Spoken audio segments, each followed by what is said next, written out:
had verified in November of 2019, they knew it was real and knew it was his, said it was Russian disinformation. We've heard that before.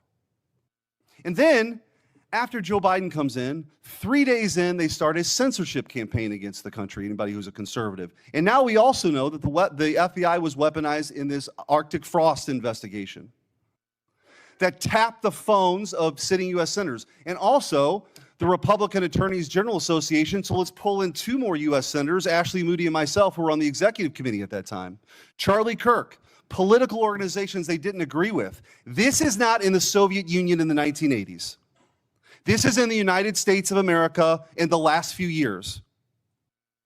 And then, when they thought President Trump was on the run and there's no way people would elect him, and then he announces he's running for president, 3 days later, Jack Smith's appointed to get Trump. Fannie Willis brings charges against President Trump, and the assistant prosecutor meets with the White House counsel's office. Why would that happen? Then you have Alvin Bragg bring his charges. The number 3 person at DOJ goes to work for him to get Trump. All in the United States of America. This continued. And Senator Hawley asked the question, wrote it down, what is happening in this country? And I hope that MSNBC is still broadcasting this, because I'm sure their viewership hasn't heard this story that's gone on for 10 years. The truth is, they never forgave President Trump for coming down the escalator at all. They didn't like him. They didn't like the disruption. And they've spent the better part of a decade not just going after him, but demonizing half the country as fascists and Nazis and threats to democracy. And they have fueled this division in their inability to accept the fact that half of the country isn't deplorables, as Hillary Clinton called her, bitter clingers, as Barack Obama called them, or trash, as Joe Biden called them. That they rose up and they sat in their own jury box and they saw all this stuff play out over a decade and they rejected it. And now you have come in, clean that up, and you are doing a great job in doing that. And let me make this clear. There is a big difference between what happened under the Biden regime and the weaponization, and then holding those people accountable. That is not weaponization. If that doesn't happen, this will happen all over again. So your job, as you talked about in your confirmation hearing, is so important that this never happens again. And holding people accountable who are part of this conspiracy is absolutely your job. And I'm also taking, you don't have to comment on this, your unwillingness to answer questions that have come up. I am led to believe, as a former attorney general, that that might mean there's an ongoing investigation. You don't have to talk about it. The statute of limitations may have run on some of this stuff, but not on a conspiracy. And if you're a co-conspirator in mile marker 1, even if you want to get on the exit ramp in mile marker 5, you are liable for the conspiracy in mile marker 10. And we are at mile marker 10. And I will also say what's happening in this country. What's happening with the assault on ICE officers is truly shocking. Deportations are nothing new. Bill Clinton deported 12 million people. 12 million people. You didn't see this. The radicalization that's happened on the left that plays out with political violence is real. And by the way, let me also point out that if we had a scenario where John Thune was on the Supreme Court steps saying, you've reaped a whirlwind, Supreme Court justices, and then a right-wing assassin tried to kill Ruth Bader Ginsburg, and then a Republican-appointed judge only gave that person 8 years, there would be riots on the streets. Cities would be burning right now. So let's just call it out. We need the cleansing here. Let's just be truthful about what's happening. This left-wing political alliance violence is not a both sides thing. It's not. And so, Attorney General, I do want to ask you a couple questions about that, because I feel like we have got to get a handle on this. Despite the overwhelming evidence that the political violence threat right now comes primarily from the left, the media just won't do it. They won't go along with it. They cite a few ridiculous studies to say that right-wing political violence is the main problem. For example, one of those studies was written by an Antifa-affiliated professor, and others count classes on prison gang, and the others count classes on prison gang violence as right-wing political violence, but refused to count anything from the 2020 Summer of Love. Antifa attacks, like the ones that set off the explosive outside Michael Knowles' campus speech. We need good data. We need good data here. Will you commit to having the Department of Justice and the FBI research and release a public report on left-wing political violence? Yes, Senator Schmidt. Thank you. I also want to, after Antifa has laid siege on federal buildings and officers in Portland during the 2020 riots, your predecessor, Merrick Garland, dropped virtually all the cases against these defendants. You recently issued a new charging memo instructing federal prosecutors to aggressively pursue Antifa and other radical leftists wreaking havoc on our cities. What can you do to ensure that the various U.S. attorneys' offices follow through on your instructions? Hopefully we will have our U.S. attorneys confirmed soon. They've been held up. Now our government is in a shutdown, yet our prosecutors are still working. Getting all of our U.S. attorneys confirmed would be a huge step forward, Senator Schmidt. But yes, our attorneys throughout this country will be focusing on that. And I want to thank you too. So I talked to you during your confirmation hearing and also with Kash Patel of sort of, you talked about your two pillars, which is to end the weaponization and to get back to actually crime fighting. God bless. Like, that is something that the American people support, despite what you hear from the other side of the dais today. And in those conversations, we talked about you and Kash Patel getting field agents out in the field and doing the work of law enforcement. I said, I've got just the place for you, St. Louis. And St. Louis has now received the largest per capita infusion of permanent FBI agents anywhere in the country, and they're working hand in hand with local law enforcement. That's what happens when you have state leaders work with federal partners to crack down on something I hope we could all agree is a scourge for our communities, which is violent crime. But that is not, you know, J.B. Pritzker, I guess he wants his moment. These Portland people want their moment of defying Trump. It's crazy to me. We should all be unified in this effort of making sure our laws are enforced and taking on violent crime. But I will say, in closing with this, because you referenced the shutdown, it's the same motivation.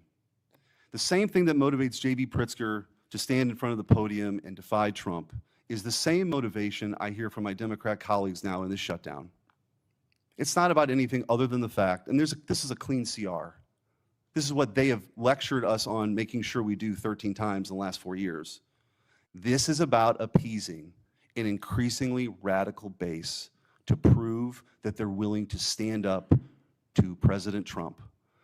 And I don't know how we get through all this unless there's a real reckoning on the other side about that reality. But in the meantime, I'm glad you're doing what your job is, which is to be the chief law enforcement officer of this country, focusing on violent crime and keeping our communities safe. Thank you. Thank you, Senator Schmidt. And despite what they're saying on the other side of the aisle, our agents are out there working tirelessly every day to make America safe. And that was Donald Trump's directive, and we will make it happen. Thank you, Senator Schmidt. Senator Welch. Thank you. Thank you, Attorney General Bondi. I have noticed that at various times when one of my colleagues is pressing you, you come up with something in their background. So I'll be waiting for my turn, but you don't have to do it right now. So let me get to my questions. One of the things that you mentioned, and I agree with this, that it's really tough on the various federal workforce, including our law enforcement folks, who are not getting paid because of the shutdown. Mm-hmm. I agree with that. But I also think that wasn't the whole story. There is an issue here that's going to affect Americans, whether they voted for President Trump or voted for Vice President Harris, and that is the loss of health care, where on November 1st, everyone who is getting Affordable Care Act help to buy insurance is going to get the notice of premium increases. And I got a letter just today from a Vermont family, nuclear family of 5, husband and wife, 54 and 55, with 3 kids, one of whom has acute myeloid leukemia. And the apprehension that they have is that if we don't solve this problem, and November 1 is a urgent date, then their family premiums will triple. It'll be beyond their ability to pay. So I'm assuming that with respect to the threat to health care for families in your state of Florida, in my state of Vermont, you would share that concern and hope that we would resolve that. Senator Welsh, I would be happy to speak with that family too, because there are many nonprofits that help with children with terminal illnesses, and I'm involved in some in Florida. So we would be happy to talk to you about that. As to health care, the government is shut down. It's my understanding, maybe you're not one of them, but because many Democrats want health care for illegal aliens, and that's what shut down the government. Let me be clear. That's one of the sticking points, and I don't know if you voted All right, well, for that or not. this actually is important to all of us, and the lament I have is that if this health care goes away, this premium support, it is really going to hurt families in red states and blue states.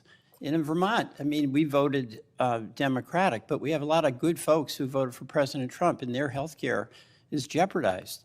And there's a November 1 deadline that is coming up. And the reason I'm saying this is that I think it's important for us to try to work out together a resolution that's going to be beneficial to people you care about in Florida and voted for President Trump, and keep people I care about in Vermont who voted in some cases for Vice President Harris and some for President Trump. So it's not just Democrats not wanting to negotiate. And in fact, we do want to negotiate. And that's why I'd encourage the president to encourage my colleagues on the Republican side to sit down with us and try to see if we can make some progress. Another topic, with the respective voting rights in the letter that your voting rights chief sent out, we got one in Vermont, and it's a demand to get all the information on the voting file. And in that letter, or in the announcement of that letter, the chief indicated an apprehension about the voting process being taken over by, quote, the left. Now, do you have any information with respect to Vermont about a takeover of the voting process by, quote, the left? Senator, I'm not familiar with what you're referring to. We are currently involved in voter roll lawsuits in 6 states. Is that what you're referring to? No, there's a letter that went out demanding that states, including Vermont, provide all the voting file information, Right. includes personal information. But when that letter was sent out, That's perfectly legal. but there was an assertion by the chief in this division that this was to deal with the fact that the voting process has been taken over by the left. So we got one of those letters in Vermont. And my question to you is, what do you mean by the left? And do you have any evidence that the so-called system has been overtaken by the left? We must have fair and free elections. No, I know that. But I'm asking for the specific basis. And we will have fair and free elections in this country. Okay, let me- Senator, I'd be happy to talk to my chief. Who was it who said that? It was your chief, which I assume you would know who that is. Here's the question here, okay? There is a point of view that is in dispute here about the fairness of elections. But you have the power as the as the Attorney General to use the authority of your office to make demands on states. And you did that with Vermont. That's within your right to do it. I'm not disputing your legal authority to do it. Is Vermont disputing turning over the information to our office? Vermont is, the Secretary of State is. And you can resolve that with her, but. And we have every right to have that information, yeah, here's where Senator. I'm going. Why wouldn't they want to turn it over? You're a prosecutor with the awesome authority to make the decision that you're going to start an investigation against the state or against an individual. And I know from your experience as a county prosecutor and as the Attorney General in Florida, you took seriously that factual basis before you'd proceed, right? Senator, I take that role. I take my oath very seriously. All right, so what I'm And I asking- take fair and free elections in No, this country we very all- seriously. we all And that do. information, our office is entitled to have that information. But And we the are question involved in here- litigation on that, and I Here's the assume we'll be question involved I in have. litigation with We have- Vermont. We have a Republican governor in Vermont. We had, our former Republican governor was was the treasurer for many years, and also the Secretary of State with election responsibility. What I'm asking is, do you or does your head of this voting section have any factual basis that you can point to that justifies your demand that Vermont turn over all this confidential voting rights information? Well, it would remain confidential with my office, and you just said that you have a Republican governor, so it doesn't make sense what you just said. We've asked that of every state, Senator. Right, and I'm asking about Vermont and what the factual basis is, but we can move on. You've mentioned that you can't discuss pending litigation, and I think the committee by and large accepted that answer. But I did notice that you spoke at great length about pending litigation, specifically with respect to the questions Senator Cruz asked you about the sentencing of the Kavanaugh defendant. That's pending, right? He was sentenced to 8 years. I understand that, but that's on appeal, right? We will be appealing. Right, so that makes it pending litigation. So you made an exception with respect to No. the Cruz questions. Hold on. No, But you those didn't were- answer those were any of the things- questions that you said were pending in litigation from any of my colleagues. Those were facts that came out at the sentencing hearing. You're welcome to see the transcript of the sentencing No, I hearing with all understand the that. gruesome details of what they threatened to do to Justice Kavanaugh and other I justices. condemn what that person That was did. the sentencing. But the point here is that that's pending litigation. You indicated you're going to be appealing. It's your right to do that. And you would not, you use that justification to not answer many other questions. Justification, you're an attorney, Senator. Okay. You realize that. I do want to go back to Homan. There's a tape, right, with Mr. Homan? I mean, first of all, is there a tape that has audio and video of the transfer of the $50,000? You would have to talk to Director Patel about that. No, I'm talking to you.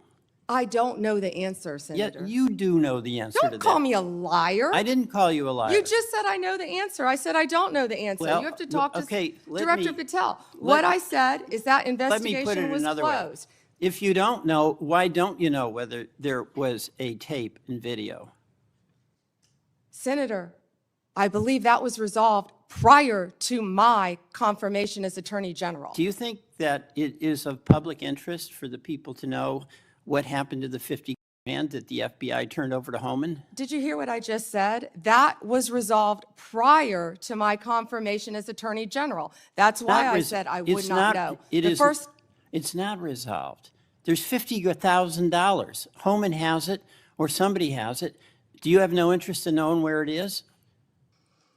You're not going to sit here and slander Tom Homan. The FBI and Deputy Director Blanche said there was nothing. I'm not slamming And Tom Homan. He got the 50 Tom grand. Homan is doing, how do you know that? Tom Homan is doing a great job, as our borders are, keeping your border state safe. You're a border state. Thank you, time is Senator up. Welch. Thank We're you. going to. Madam President, could I have not right 1 now. minute? Not right now. And On a if you wait, we'll talk about Point it. of personal privilege? Not right now. The Senator witness- Tillis and many others have been waiting their Would- turn. I know, So but you this is can 1 hold minute, until and the it end. relates to testimony that she gave No. about me. Senator Tillis, go ahead. Thank you, Madam Chair. General Bondi, thank you for being here. I'm going to get parochial for a bit of time. Maybe I have some time for some of the other questions, but the eastern band of the Cherokee is this island that's at the very end of western North Carolina. You got convergence of Tennessee and Georgia, South Carolina nearby. But they're an island and they sell pot, and I got no problem with that.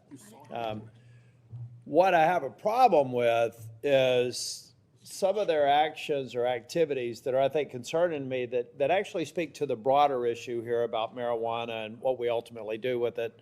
with nearly 36 states having it either medical, recreational, or hybrid. But this kind of feels like, to me, the way the tobacco industry got attacked for advertising to young people.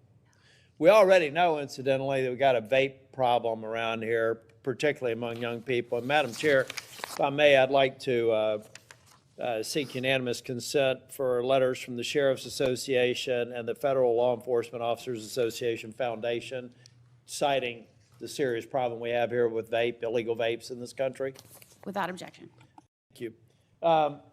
But, you know, this worries me because it's a money-making enterprise. It kind of seems like it's preying on younger people. But then I want to talk about this handy app you can get now. Now, it's illegal in North Carolina and Tennessee and Georgia and South Carolina to buy pot, but apparently you can go order it on an app, then right over there to the boundary and get it, I assume. I assume that they're not delivering it outside of the boundary because I think that would be illegal. Would that be illegal? Senator, thank you for pointing that out. I was not familiar with that app, but we will certainly look at that. Yeah. Do you, if I get, let's say I get an illegal, let's get a vape from China. A lot of them are manufactured in China, not The subject majority. to anywhere near the sort of scrutiny that we have here in the United States. If that illegal vape let's say it's, I don't know what it's loaded with, but it gets if it's illegal in the state of North Carolina, and let's say it comes in, I'm using a hypothetical example, into the port of Wilmington, and then finds its way to New York or some other state that has legalized marijuana, is that an illegal transportation of a controlled substance? In other words, unless it teleports into a legal jurisdiction, wouldn't it have been illegally transported at some point? Based on federal law, Senator. Based on yes. federal law, okay. Now, do you, are you familiar with the science of teleportation? No, Senator. I don't think it's been perfected yet. And so it requires a physical movement from one place to the other. I've asked a number of people when they've come before this committee, and hopefully I can get your attention on this too, General Bondi. There's a growing operation in Western North Carolina that is a part of the tribal lands. The problem is I can't find any legal way to get this pot that is grown here to the dispensary that's in another non-contiguous area of the boundary. So you see what I mean? I'm just trying to figure out how the eastern band of the Cherokee are legally transporting what they're growing at scale here to what they're advertising in Charlotte on the billboards as one of the country's largest dispensaries, and apparently also offering to let you buy it online. So can I get your commitment within the DOJ, not you personally, but that can I just get a definitive answer that there's no there, that they are legally transporting it, or that we do have something here that doesn't seem to comport with federal law? Yeah, Senator, I will absolutely have my team look at that issue, and I'm not familiar with that establishment. Yeah, well, it's, you know, like I said, it's an island. I really think the federal government needs to step up. We need to get rid of this neither fish nor fowl sort of status that marijuana has in this country now. I think the people have spoken, many red states, even your home state, my home state, has, I think probably many states, I should say, not just the state of Florida, are trending towards legalizing it. We've got to get it solved at the federal level. We've got to capture revenue. That revenue needs to go back to federal law enforcement, and we need to have a lot more focus on what I think are unsafe and inconsistent practices across the state. So if I could get that, I would appreciate it. General Bondi, I'm kind of a boring management consultant, nerd that believes in best practices as a way to kind of move forward and create consistent outcomes. I'm having a real struggle right now with the National Guard being deployed and masking the abject failure of leaders at the state and local level. So give me some sense of if the deployment of the National Guard to Chicago or Portland is necessary to kind of create a shock to the system, do you believe that that's a best practice or just a necessary evil until we regen the extraordinary work I've seen on joint task forces every day in North Carolina with absolute cooperation between state, federal, and local officials? Is that the best practice that we should get to, or is this deployment of the National Guard a part of an emerging best practice that I just don't get yet? Yeah, Senator Tillis, seeing what's happening in Chicago, they need the National Guard. Our ICE members need the National Guard to protect the national buildings. Oh, 100%. I'm talking about when That's it why wades they're into being local law deployed. enforcement. See, Well- I felt like deployment in D.C. made sense because of the hybrid nature of D.C. What I'm saying is outside of that defending federal buildings and federal law enforcement, addressing, I think you mentioned over 500 murders in Chicago, it would just seem to me that all those 571. bums should be thrown out in an election. And are we masking an underlying problem that will come back the minute we leave? That's what I'm talking about, not the protection of federal buildings and federal law enforcement officers, but almost the sense of they become an arm of local law enforcement. I don't consider that a best practice. It doesn't sound like you do either. Well, I don't believe our National Guard want to be doing that, but they're going to be where they have to be to keep Americans safe.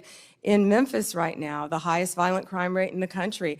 I was on the ground with Secretary Hegseth there, and our Guard was there, and they were thrilled. They're ready to help, and we used all Tennessee Guard there. Secretary Hegseth used all Tennessee Guard. They're working hand in hand with the Memphis Police Department, who I believe were very happy to have them there, helping them to keep Memphis safe. Can I go back to the vaping again that you brought up, please, Senator? So I went to Chicago, actually, with Secretary Kennedy, and it was just outside of Chicago in a suburb, and we were there talking about the illegal vapes and what parents need to know. This is a bipartisan issue. What people need to know, these illegal vapes, they're all over this country. You can buy them in convenience stores. You can buy them in grocery stores.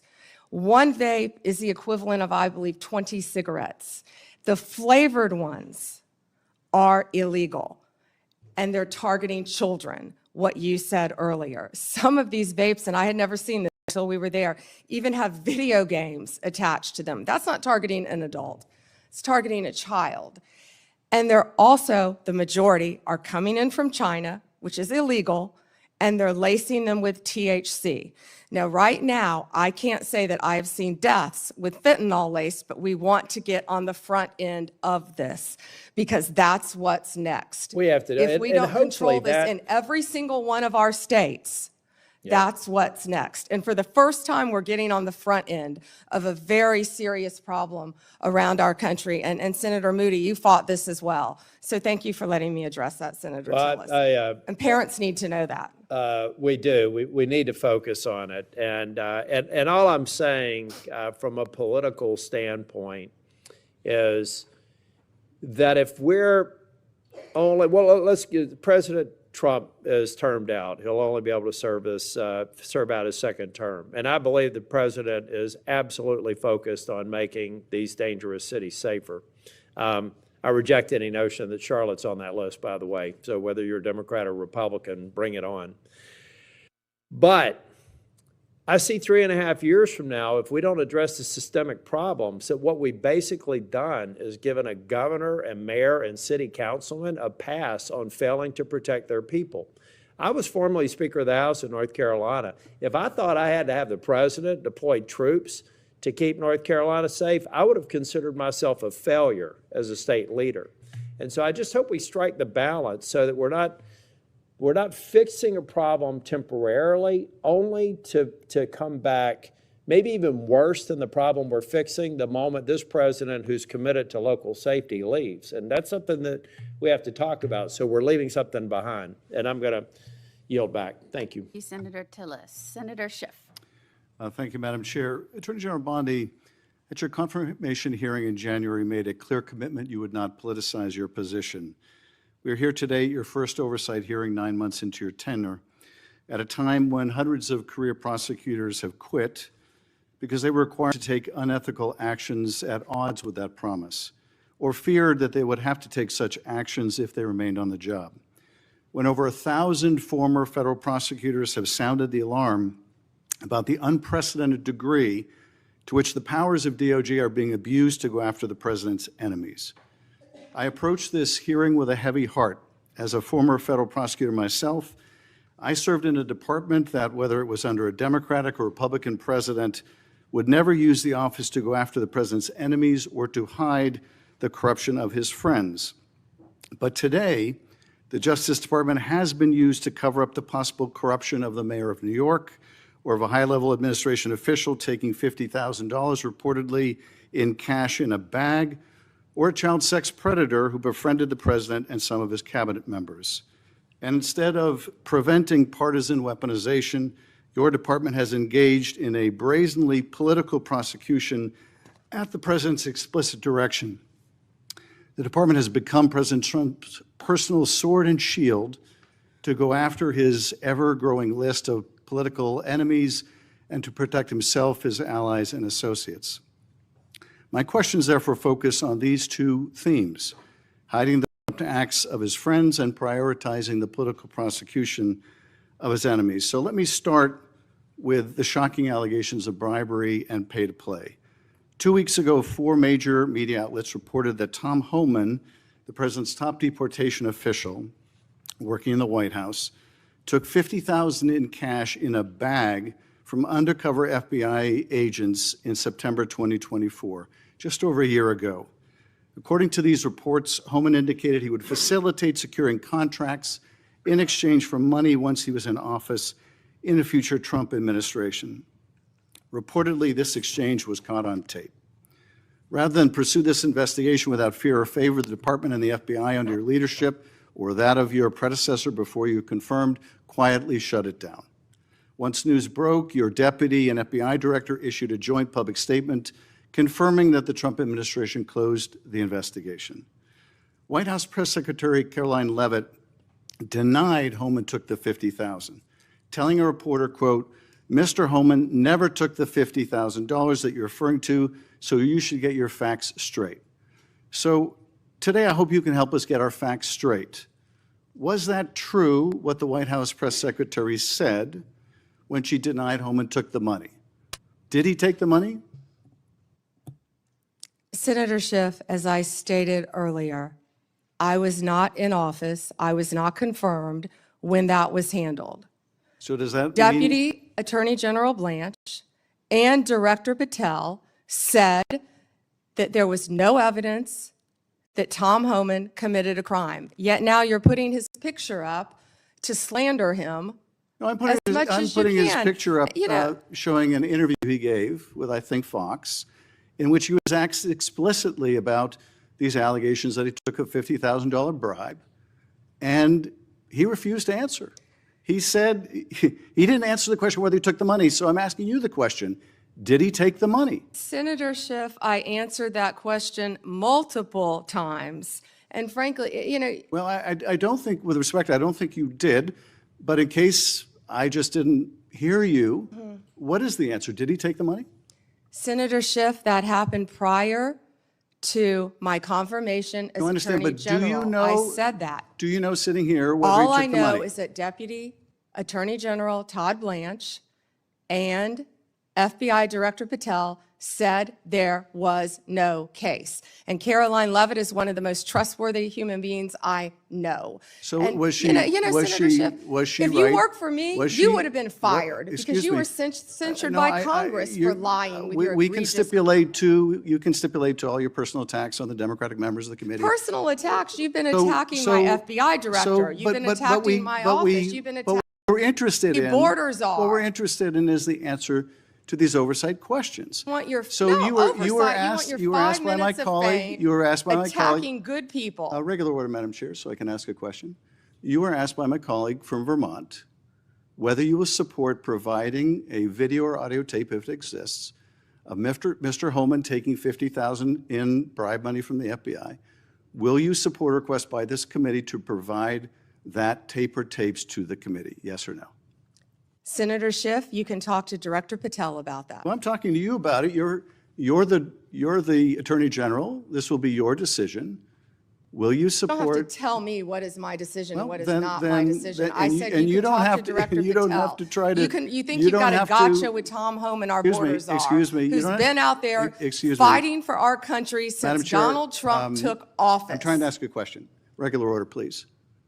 And you don't have to defer to the FBI director to pass the buck. So I'm asking you, will you support a request so that the committee, or indeed, I believe the American people should be able to see that video or audio tape? Will you support that request? Will you apologize to Donald Trump So for I trying guess, to I guess impeach the answer him is you won't support that after request. you now know that So Joe let me- Biden let tried me to cover up do Hunter this. Biden's involvement with Excuse me, Ukraine? let me do this, because I think it's valuable that the American people get a sense of what you've refused to answer today.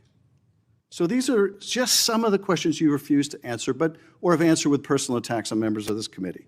You were asked whether you consulted with career ethics lawyers, as you promised you would do during your nomination hearing, when you approved the president receiving a $400 million gift from the Qataris. You refused to answer that question. You were asked who or what role you may have played, or who played the role in asking that Trump's name be flagged in any of the Epstein documents gathered by the FBI. You refused to answer that question. You were asked whether Holman kept the $50,000 bribe money. You refused to answer that question. You were asked whether Holman paid taxes on the $50,000 bribe money. You refused to answer that question. You were asked, did career prosecutors find insufficient evidence to charge James Comey? You refused to answer that question. You were asked, how are military strikes on these boats in the Caribbean legal? And you refused to even answer that question. you have a law degree, excuse Senator me, Schiff? excuse me. You were asked, did you discuss indicting James Comey with the president? You refused to answer that question. You were asked, did you approve the firing of antitrust lawyers who disagreed with the Hewlett-Packard merger? You refused to answer that question. You were asked whether you support a restoration fund for violent insurrections to attack the Capitol on January 6th. You refused to answer that question. You were asked whether you were firing career professionals, career prosecutors, just because they worked on January 6th investigations. You refused to answer that question. You were asked by my California colleague whether you believe government officials, like immigration officials, have to abide by court orders. You wouldn't even answer that question. This is supposed to be an oversight hearing. Oversight? Excuse me, you can attack me after my time is over. You've attacked all of us, including President Trump, for your You can entire attack me later, and career. I know you've got plenty of canned attacks. We've heard them all day today. Canned attacks on you? This is supposed to be. No one needs a canned excuse me, attack on you. Regular order, Madam Chair, I'm trying to speak. This is supposed to be an oversight hearing of the Justice Department. And it comes in the wake of an indictment called for by the president of one of his enemies. This is supposed to be an oversight hearing, and it comes in the wake of revelations that a top administration official took $50,000 in a bag, and this department made that investigation go away. This is supposed to be an oversight hearing when dozens of prosecutors have been fired simply because they worked on cases investigating the former president. This is, and now What the about current the president. fires in California? And Do you this care is about that, supposed to Senator be, Schiff? this is, excuse me, this is supposed to be an oversight hearing in which members of Congress can get serious answers to serious questions about the Are the cover-up- riots in about the LA cover-up- serious? About the cover-up of corruption, about the prosecution of the president's enemies. And I think you owe the president an apology when will it be your entire career, that frankly. the members of this committee on a bipartisan basis demand answers to those questions and refuse to accept Clearly you're a personal, failed lawyer refuse to because you don't accept, understand when excuse someone me, can and cannot refuse answer to a accept question. personal slander as an answer to those questions. Personal slander. With Will that, you Madam Chair, apologize to Donald I yield Trump back. for slandering him? Personal slander. Senator Benton. May I ask unanimous consent, Madam Chair, to introduce into the record the statement of 1,000 former Justice Department officials who warned that the Comey indictment is a democracy-threatening abuse of power. May I also request unanimous consent for the introduction into the record of 282 former career officials at the Justice Department raising the alarm who were voluntarily or involuntarily forced to leave the department because of improper actions taken by the Department of Justice.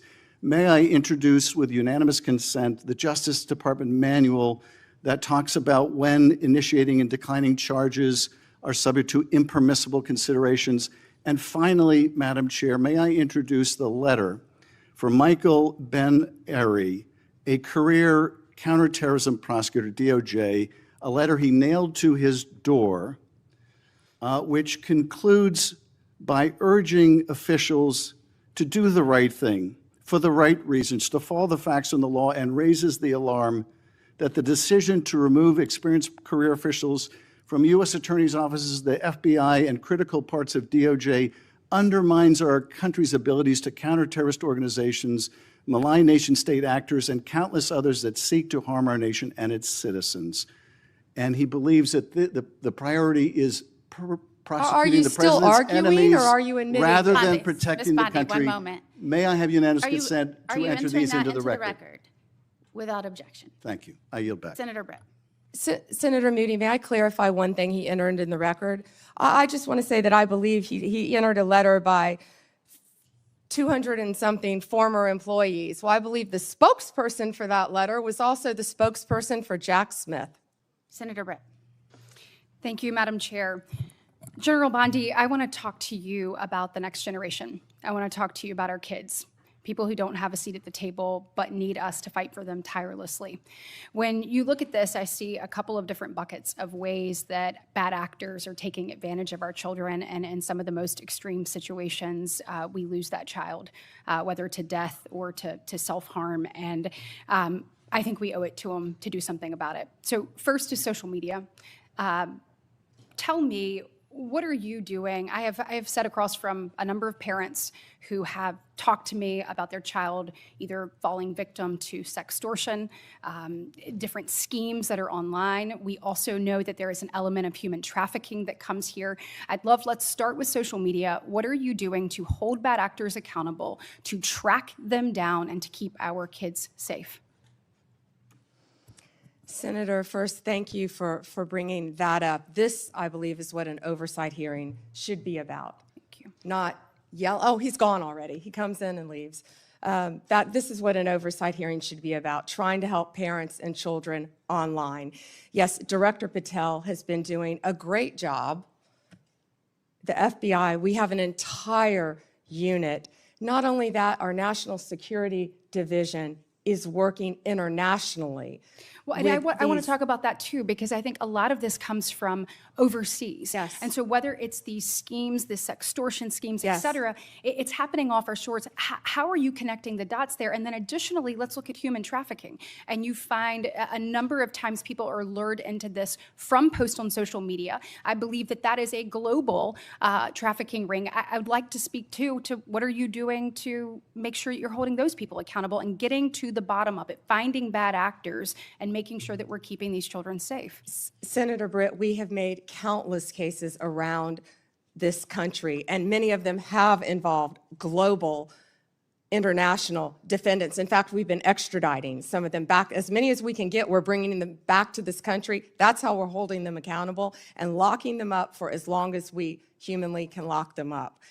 And Director Patel, our National Security Division, have been working tirelessly on that. We have entire units working on that. I think the most Do you feel important- like you've made better strides than we saw over the last 4 years? we have made incredible strides. I'm sorry, I don't have the statistics in front of me, but yes, we have made, I'll I would love provide to those get to you. those from you. I want to make sure that we are doing that. I also obviously have worked diligently alongside Senator Blackburn and so many others to put the proper guardrails in place when it comes to social media to prevent these things from happening to our children, allowing them to still thrive online, but knowing the threats that are out there, it is incumbent upon us to actually do something about it. So I hope that those different pieces of legislation that would help keep kids safe, help give you additional tools, I hope that this body and ultimately Congress will take those up. Can I add something to Yeah, that? sure.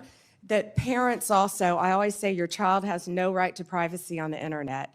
And parents need to monitor what their kids are doing. Now, we all know that even elementary kids, school kids, so many of them have cell phones because they're at school, they're latchkey kids, they're coming, riding the bus home. So many children have cell phones, but parents, you have to monitor. There are safeguards you can put on the phone, but you have to monitor I also what your think kids that- are doing on the internet I as do well. think that there is some accountability that needs to be held even with social media providers. Absolutely. Because I know that, for instance, we had a judiciary subcommittee hearing where we heard from parent after parent whose child had, bought something online that they thought to be maybe a different type of drug. It was laced with fentanyl and they died. If that was happening on a storefront and a small business in America, we would shut that storefront down.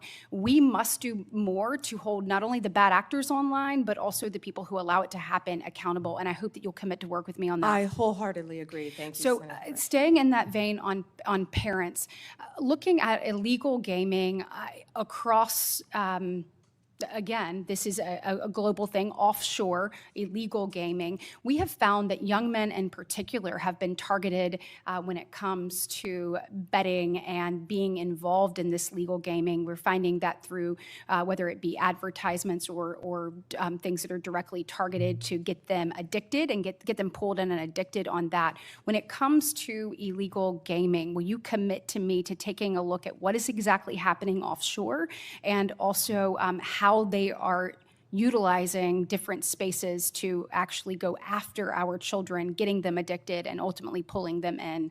Certainly, and I'm also sure the FBI would welcome working with you. Wonderful.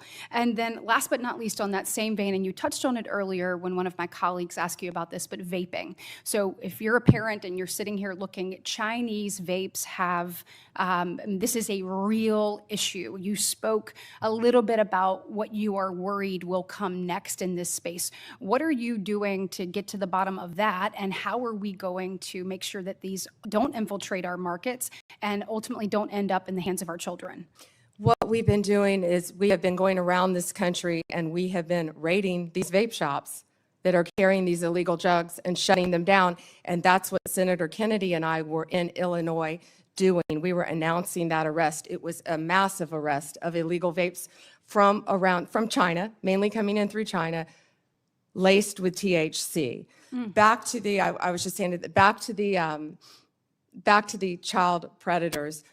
Since January 20th, we have made 2,580 child exploitation cases, Senator Britt. That was the number I was trying to get my hands on. Wow. And That's 250 more than last year. will you commit to continuing to go after these unregulated products and particularly make sure that they are not in the hands of our children? Yeah, and Senator Britt, we need to do that because it's targeting our children. Yes, absolutely. Thank you very much.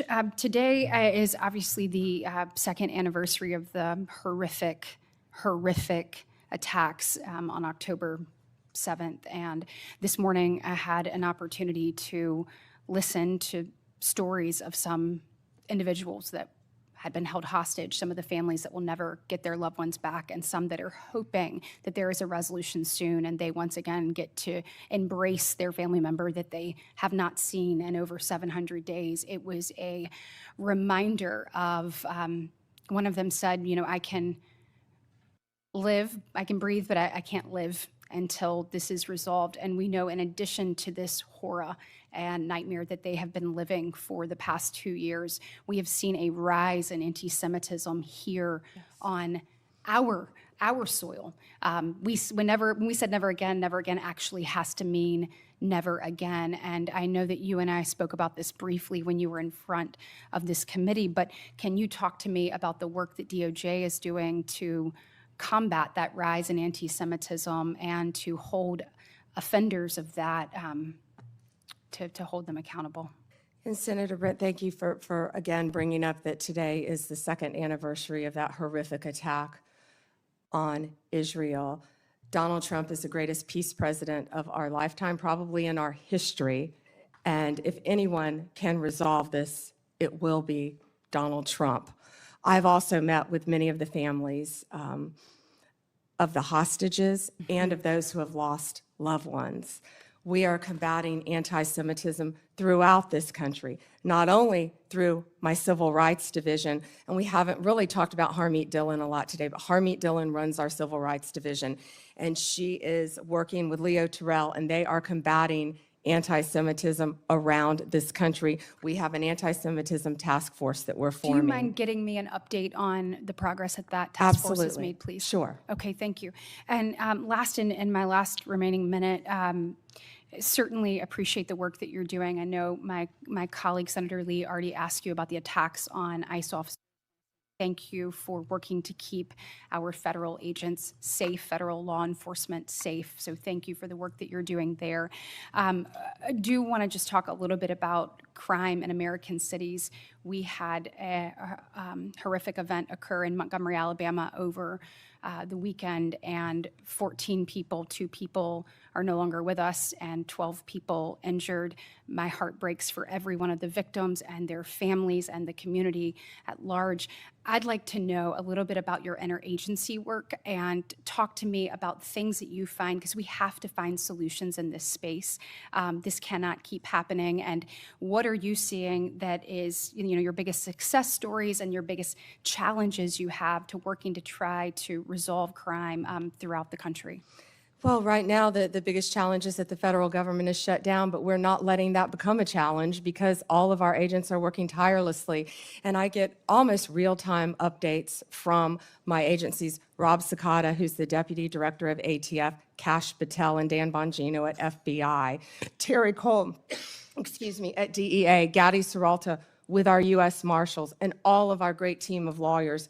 And we are working nonstop to combat crime. That's Donald Trump's only directive to me, is to make America safe again. And that's what we're going to do in this country, Senator Britt. Well, thank you for your commitment and any best practices you have or ways that you have found to tackle challenges that are effective. Please let us know. We certainly want to see every community across our state and our country safe, and we appreciate yours and President Trump's commitment to doing that. Thank you, Senator. Thank you, Senator Britt. And I will just say thank you to our witness who has been sitting here for now for 4.5 hours without a break. I think maybe a little bit under the weather. And you have outlasted pretty much everyone here but Senator Britt and myself. So thank you for being here today. I'm in good company. Well, certainly coming in behind someone as strong and as passionate and as committed to doing the right thing and to justice.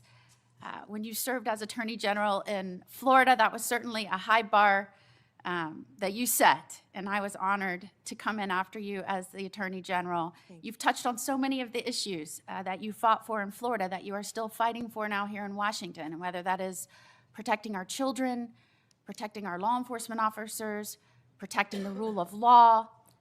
All of these things, your experiences, both personal and professional, are playing into how you are standing strong for what this country was built on in this role.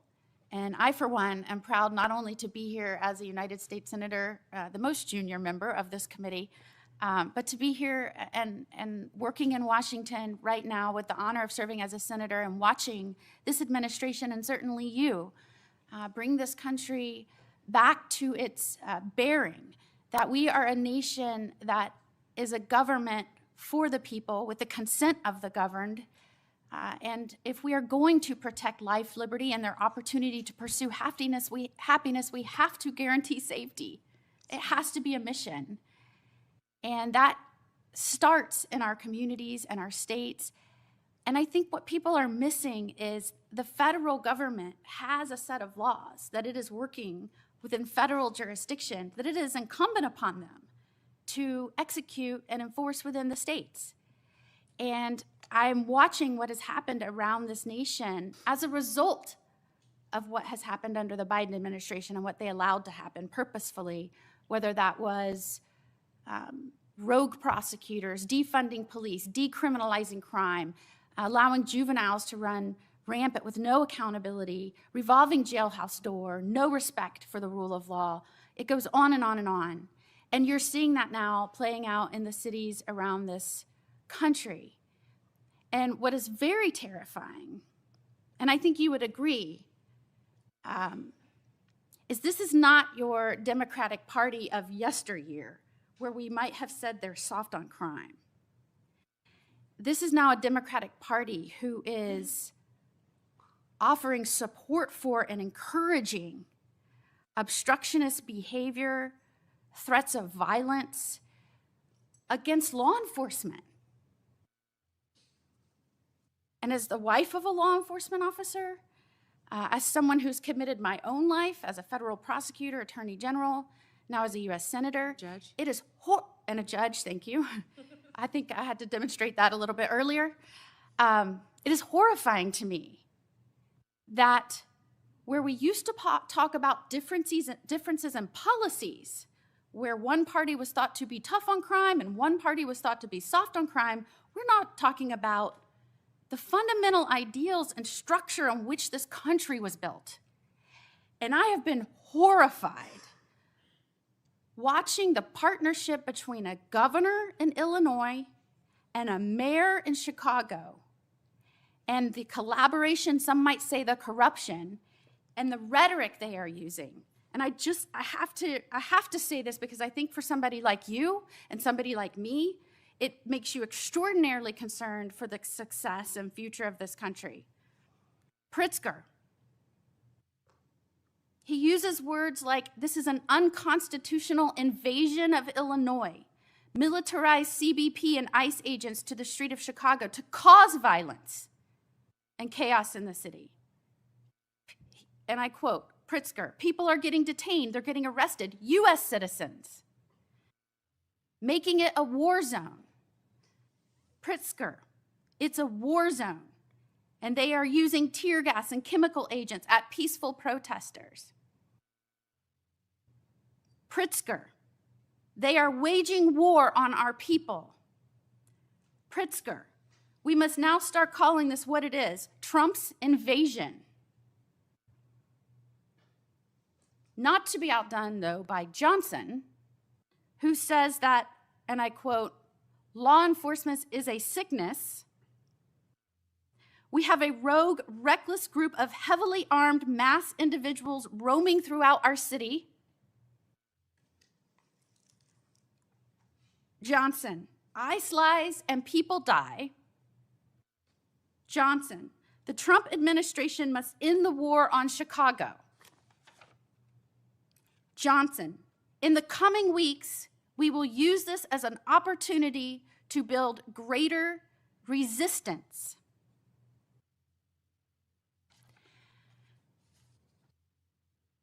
I am wondering if Pritzker and Johnson understand that there are federal laws that criminalize inciting violence against law enforcement and federal agents. I am wondering if they are concerned at all about what their speech is doing and the danger it's putting not only federal agents in, that, by the way, swore an oath to protect other people, but the danger it's putting the citizens of their community in. Anytime you start pitting your own people against their own government, a government is only there at its core to protect rights and the safety of its people, that is incredibly dangerous. And I hear this rhetoric, and I think to myself, every foreign adversary of the United States of America in this country is saying thank you to the governor of Illinois and the mayor of Chicago. Thank you for doing their jobs for them, for undermining the strength and safety of this country, and for gaslighting the American people as we are trying to shore up the stability of our communities. And that puts you in such a remarkable, important position right now. You are the top law enforcement official in this country. And you have a responsibility to call out this rhetoric. And when it violates and crosses over from free speech into inciting violence, we have to call that out. We have to remind the American people that we are dealing with the aftermath of millions of undocumented allowed to flood into this country. I know because I litigated it and I fought against it. And when I had to get through litigation documents that showed their plan was to step back and let the border be overrun, when nobody believed that was happening, it was people like us that said, this is happening. They're allowing our country to be overrun. They're allowing, through rogue prosecutors and an undermining and demoralization of law enforcement for our cities to fall prey to criminals, they are allowing this to happen. And they are doing so, trust me, cheered on by our adversaries. And it takes someone with strength and the ability to take the criticism for 4 hours and 40 minutes and sit here resolute in your commitment to uphold the rule of law. And I know the only reason that you can do that is because what you went through in your prior life, working hand in hand with law enforcement, seeing what their families went through, holding the hands of victims, not letting these people turn our heroes into villains, and certainly not letting these people make the United States of America appear anything other than what it is. It is a country that protects, first and foremost, our people's rights, and we do so by also guaranteeing with the consent of our government that we'll focus on their safety. And that is why I was so glad you started out this hearing with my mission is to protect the people and prosecute violent crime, and to make sure the corruption that happened again under the last administration can never happen again. And as you sat here today and you heard the affect of the people whose friends and colleagues, and indeed even members of the judiciary, whose phones were analyzed and traced from a grand jury subpoena, and they're just finding out last night, assuring them that you understand what that feels like and that you will not let it happen again, no matter how much they want to disguise accountability as weaponization. Thank you for being you, Pam the prosecutor, Pam the person that cares about this country and its people and the future of America. Thank you for being here today. Would you like to end with any comments? Thank you, Senator Moody. And you know, they may try to destroy our country, but they won't. They won't be successful, nor will our foreign adversaries, because we have the greatest president in Donald Trump, and he will make America safe again, and he will keep us safe. Thank you, Senator, and thank you for all you do. And we will keep the record open for a week. I know Senator Whitehouse wanted to offer some comments for the record and any other additional questions, and we'd ask that you respond to those. I'm sure he writing. did. Thank you so much. And with that, the hearing is adjourned.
This is the second anniversary of Hamas invading the sovereign state of Israel.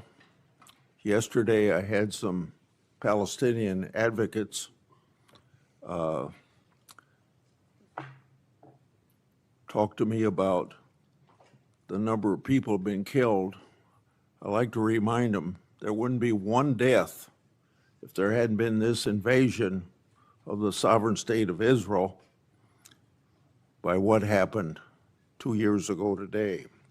Attorney General Bondi, since your confirmation, you've now had the opportunity to face the federal bureaucracy that you must reform to better serve the American people. As I said to Director Patel, your charter is no simple task. When you arrived, you were left with the Justice Department free fall. Senate Democrats have denied your leadership personnel. We haven't been able to confirm your Assistant Attorney General for Congressional Affairs. It's now been 7 months, all the while Democrats complain that they can't get answers from the statement. I want to say this is the second anniversary of Hamas invading the sovereign state of Israel. Yesterday, I had some Palestinian advocates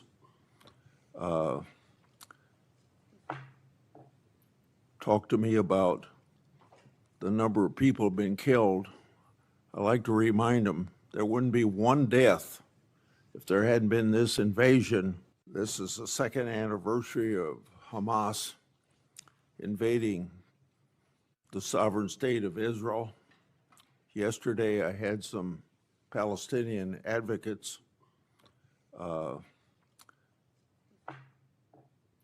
talk to me about the number of people being killed. I like to remind them there wouldn't be one death if there hadn't been this invasion of the sovereign state of Israel by what happened 2 years ago today. Attorney General Bondi, since your confirmation, I want to say this is the second anniversary of Hamas invading the sovereign state of Israel. Yesterday, I had some Palestinian advocates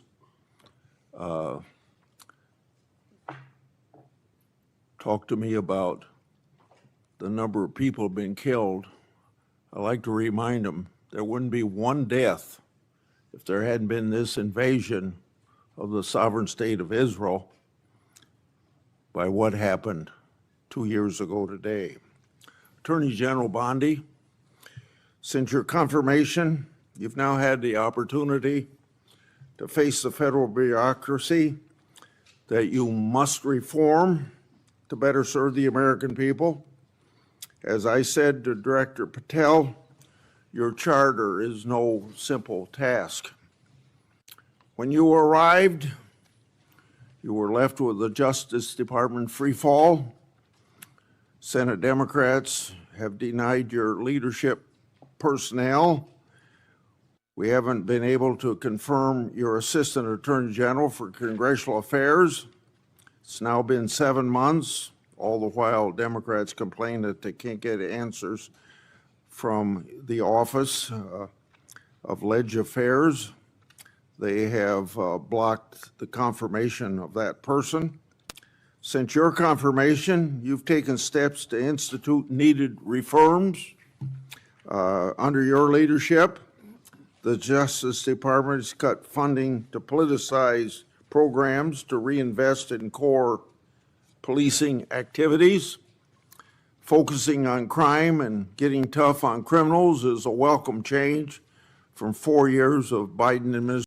I want to say this is the second anniversary of Hamas invading the sovereign state of Israel. Yesterday, I had some Palestinian advocates talk to me about the number of people being killed. I like to remind them there wouldn't be one death if there hadn't been this invasion of the sovereign state of Israel by what happened 2 years ago today. Attorney General Bondi, since your confirmation, you've now had the opportunity to face the federal bureaucracy that you must reform to better serve the American people. As I said to Director Patel, your charter is no simple task. When you arrived, you were left with the Justice Department free fall. Senate Democrats have denied your leadership personnel. We haven't been able to confirm your Assistant Attorney General for Congressional Affairs.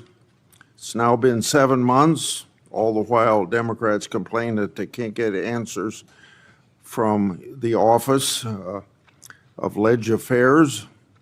They have blocked the confirmation of that person. Since your confirmation, you've taken steps to institute needed reforms. Under your leadership, the Justice Department has cut funding to politicize programs to reinvest in core policing activities. Focusing on crime and getting tough on criminals is a welcome change from 4 years of Biden administration soft on crime policies.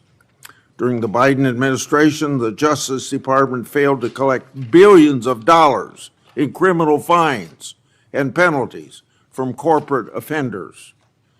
That's money should have been placed in the Crime Victims Fund, and much of the money of the past administration did collect went to the Justice Department's slush funds instead of aiding victims of criminals and violent activity. My Democratic colleagues have shared concerns about funding agency and law enforcement, but generally haven't supported funding programs. Under the Democrat leadership, the COPS reauthorization was held over in committee at least 8 times before the 118th Congress concluded. It never received a vote in this committee. More recently, Democrats have refused to support fundamental Justice Department programs like Protect Safe Neighborhoods. And last week, Democrats again blocked most of the Police Week bills from passing the Senate, even though they passed out of this committee unanimously. In contrast to these indefensible positions, the judiciary provisions in the Republican reconciliation bill made hundreds of millions of dollars available to the Justice Department to combat crime. Attorney General Bondi, you've also created task force to attack the problems left by your predecessor. You've created a team to review the overwhelming evidence of political weaponization by federal law enforcement, including the discredited Crossfire Hurricane investigations. Your weaponization working group has worked with my staff to bring forward resolutions for whistleblowers, and I commend you and your staff efforts to find solutions for these patriots. I understand the task force to eradicate anti-Christian bias has done an investigation in how the Biden administration weaponized the government against people of faith. I look forward to your next report on that subject. Now, you've also shuttered a certain task force that was a stain on this country, the Foreign Influence Task Force. Democrats have cried about closing this misleadingly named unit. The task force was involved in undermining my and Senator Johnson's Biden family investigation. Instead of rooting out foreign influence, the task force became a political weapon. And speaking of political weapons, I'm now going to address examples of political weaponization in the previous administration. Most recently, I and Senator Johnson made public information relating to Arctic Foss, expansive targeting of Republicans. And on Monday, just yesterday, because of our investigative work, the FBI disclosed that the Biden administration used Arctic frost to target Republican senators, including several senators on this very committee. This is an outrage, an unconstitutional breach, and ought to be immediately addressed by you and Director Patel. It's also a clear example of why the Justice Department has had to fire personnel who you hear Democrats defending. While on the taxpayer's dime, these now fired employees not only weaponized law enforcement, but some of them also retaliated against patriotic whistleblowers. These are indefensible acts. Now I've obtained additional weaponization records thanks to brave whistleblowers that predate Arctic Frost. I've obtained documents created by then Supervisory Special Agent Tebow, dated March 2, 2017. The title of this document is quote unquote Trump, and it appears to relate to matters different than Crossfire Hurricane. This document discusses a rumor at FBI headquarters that the FBI's Washington field office was leaning towards opening a case on the Trump campaign. Tebow noted they weren't close to opening an investigation, but did say this, quote, "What are we doing? Aggressively seeking out open source information, human intelligence info that could predicate a case," end of quote. You see, less than 2 months into the Trump's first presidency, the partisan Comey FBI was very hard at work trying to manufacture another case against Trump. Tebow and the FBI eventually got their wish in April 2022 with the opening of Arctic Frost. This was a political fishing expedition to get Trump at all costs, just like Crossfire Hurricane. And of course, it's a disgrace to the taxpayers. Whistleblowers have provided me with another document. This document is a 2017 case, updated, also drafted by then Supervisor Special Agent Tebow.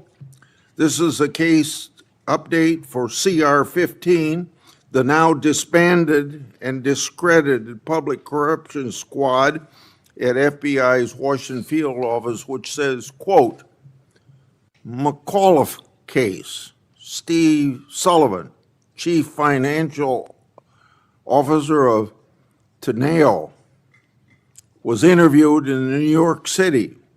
Info provided seemed to confirm Teneo was used as a pass-through for Doug Band to pay former President of the United States, end of quote. Doug Band was deputy assistant to then President Clinton and continued to work for him in post-presidency.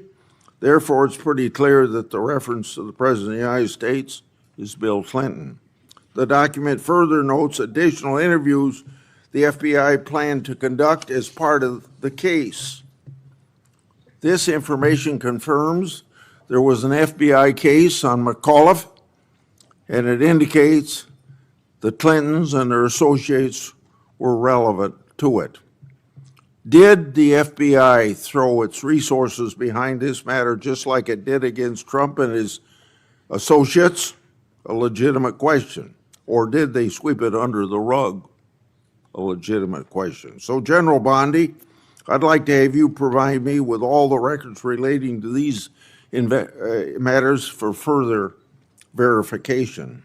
Lastly, whistleblowers have provided me additional records related to the Biden FBI political conduct against Peter Navarro. The first document is a request for physical surveillance on Navarro the day the FBI arrested him. The second document is a timeline of that surveillance. When Navarro, the FBI didn't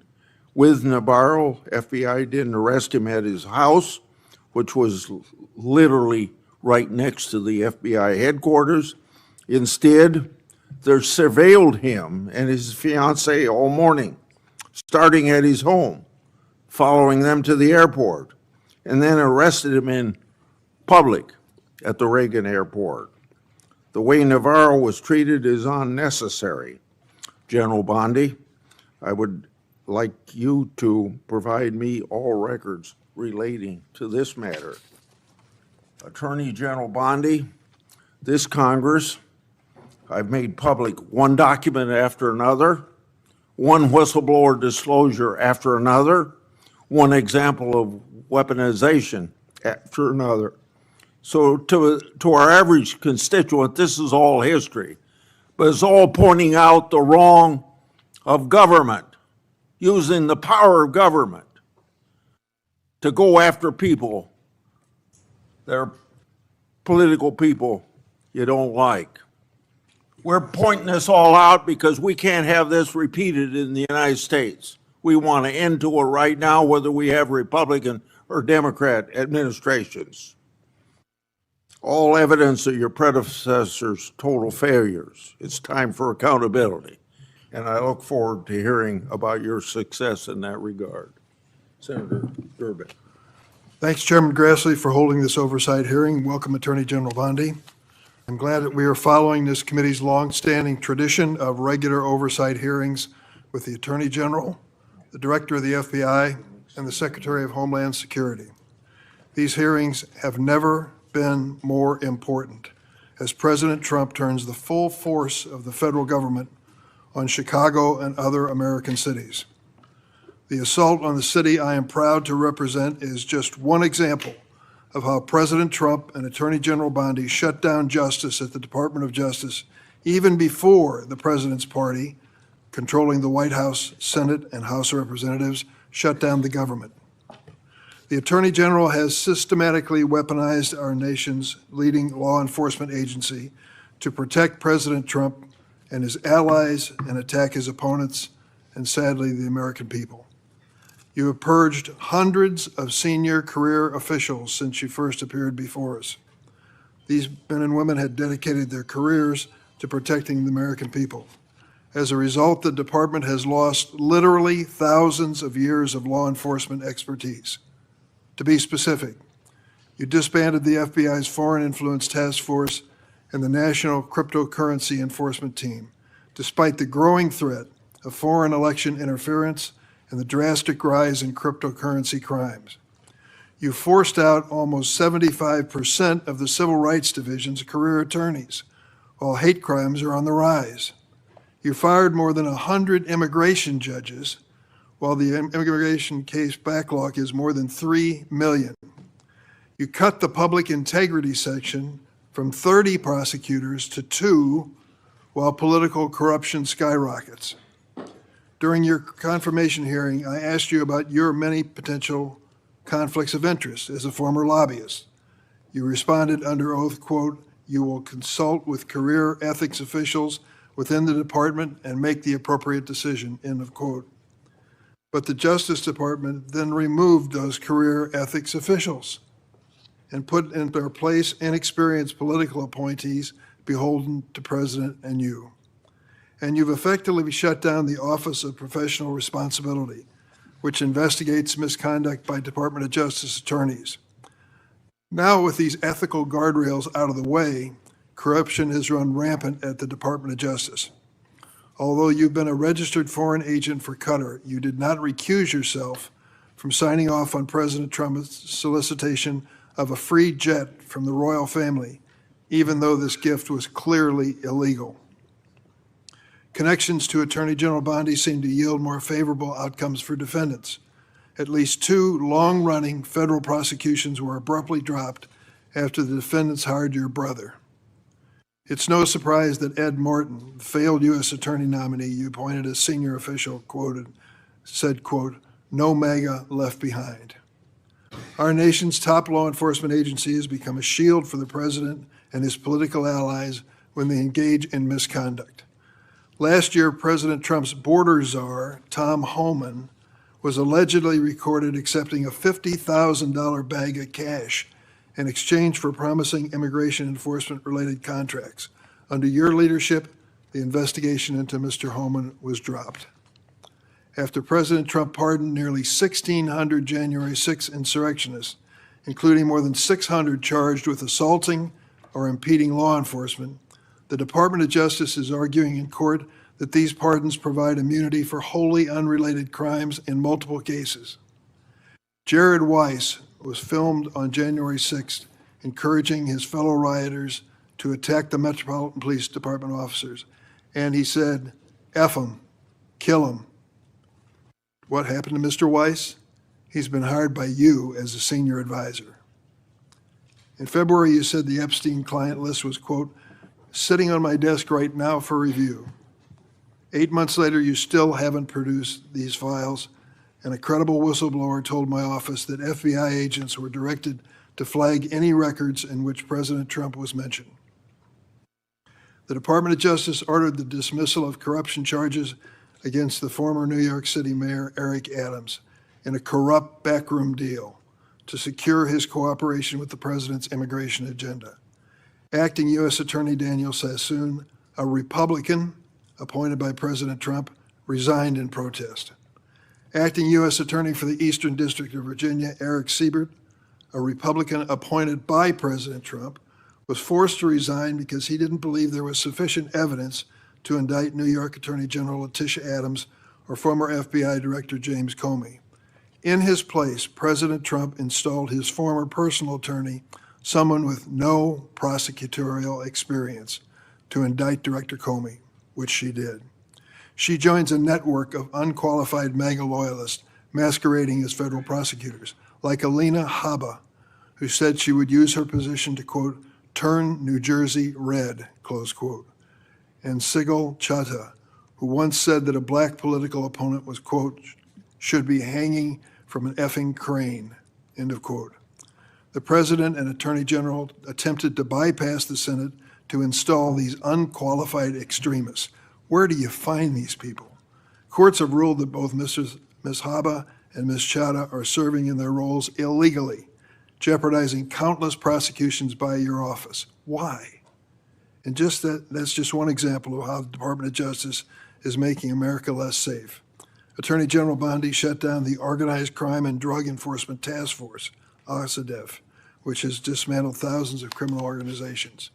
And you diverted thousands of FBI, DEA, and ATF agents and DOJ prosecutors from their critical missions to carry out the president's mass deportation agenda.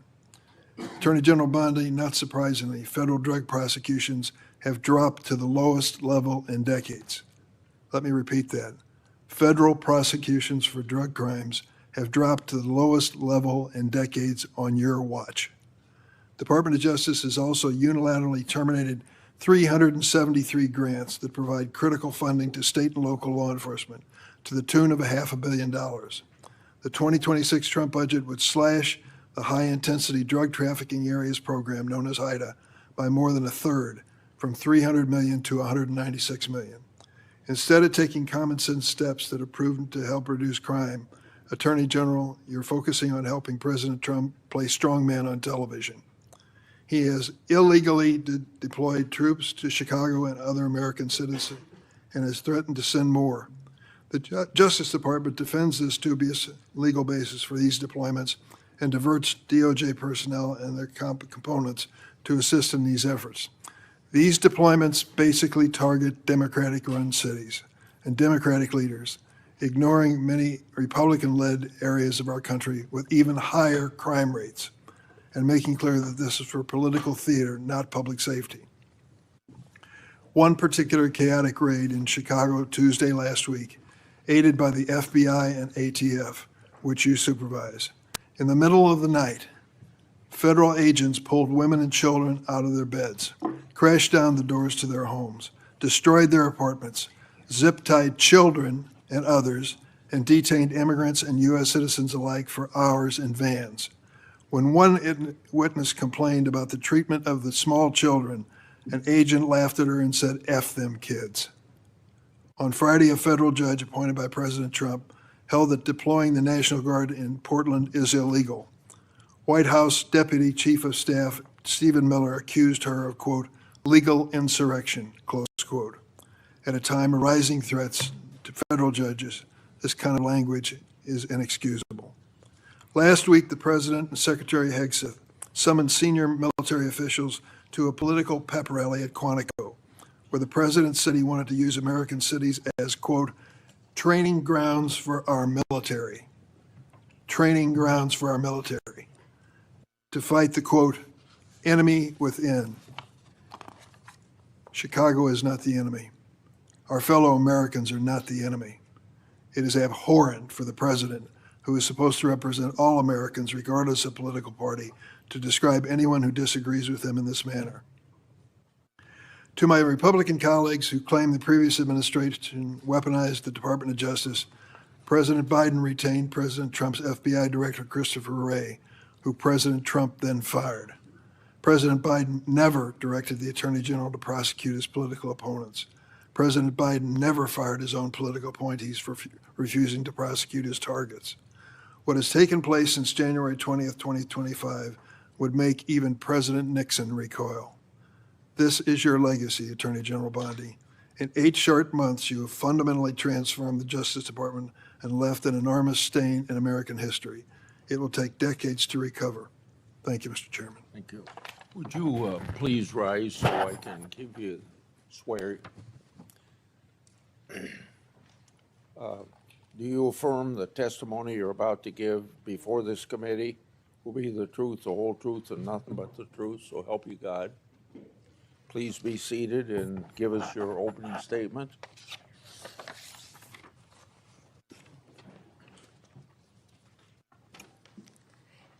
Thank you, Chairman Grassley and Ranking Member Durbin, and every member of this committee. I'm grateful for the opportunity to testify in front of you today. First, please join me in remembering, as you said, Chairman Grassley, all the Jewish people who lost their lives in the October 7th attacks 2 years ago today. Also, please let's pray for all the hostages and the families of all of those individuals. They are a critical reminder of our central mission here at the Department of Justice, protecting the safety and security of the American people. That is why, even when the government is otherwise shut down because of the Democrats, the department's law enforcement officers and prosecutors are hard at work fighting, protecting you from the threats, foreign and domestic. When I was confirmed as the 87th Attorney General of the United States, I took office with 2 main goals: to end the weaponization of justice and return the department to its core mission of fighting violent crime. As to ending the weaponization of justice, we learned that former FBI secretly investigated you and your colleagues. Why? They wanted to take President Trump off the playing field. They were playing politics with law enforcement powers and will go down as a historic betrayal of public trust. This is the kind of conduct that shatters the American people's faith in our law enforcement system. We will work to earn that back every single day. We are returning to our core mission of fighting real crime. While there is more work to do, I believe in 8 short months, we have made tremendous progress towards those ends. Our federal surges in Washington, D.C. and Memphis are a perfect example of how the Department of Justice should operate. We created strong partnerships with local leadership, working hand in hand with both cities to send resources where they were needed most. The results speak for themselves. We have made more than 3,800 arrests here in Washington while seizing more than 365 illegal guns. In Memphis, we have already made more than 300 arrests and close to 80 illegal guns in just a week. We are replicating that tough-on-crime approach throughout this country. Under the leadership of Director Kash Patel, the FBI is doing outstanding investigative work to keep American people safe. The FBI just conducted a months-long operation called Summer Heat, which resulted in over 8,600 arrests from June to September. More than 6,500 arrests fell under the FBI's violent crime and gang program. Under the leadership of Administrator Terry Cole, the DEA has seized 47.9 million fentanyl pills and 4,500 kilos of fentanyl powder. That represents 370 million deadly doses, 370 million. The DEA is dismantling violent cartel drug trafficking networks across this country, including the seizure of nearly $470 million in criminal assets. Under the leadership of Gadi Serralta, our U.S. Marshals have been the tip of the spear on federal surges in protecting judges and elected officials. Our Marshals have arrested more than 51,000 fugitives nationwide since January 20th. Under the leadership of Acting Director Dan Driscoll, ATF has taken more than 23,000 illegal guns off our streets. 3,400 of those guns have been linked to trafficking between the U.S. and Mexico. My attorneys have done incredible work advancing President Trump's agenda and protecting the executive branch from judicial overreach. We've been sued more than 400 times since January 20th. Judges have issued more than 90 temporary restraining orders against us, more than the previous several administrations combined. Despite the unprecedented degree of activism we've seen from the lower courts, we have never ignored a court order. And why would we? We have secured a historic 22 victories at the Supreme Court alone, with more to come. Our civil rights attorneys are fighting discrimination and anti-Semitism. Our criminal attorneys are prosecuting violent criminals and foreign terrorists every single day. I look forward to continuing this work at the Department of Justice, and I look forward to testifying before you today. Thank you, Chairman.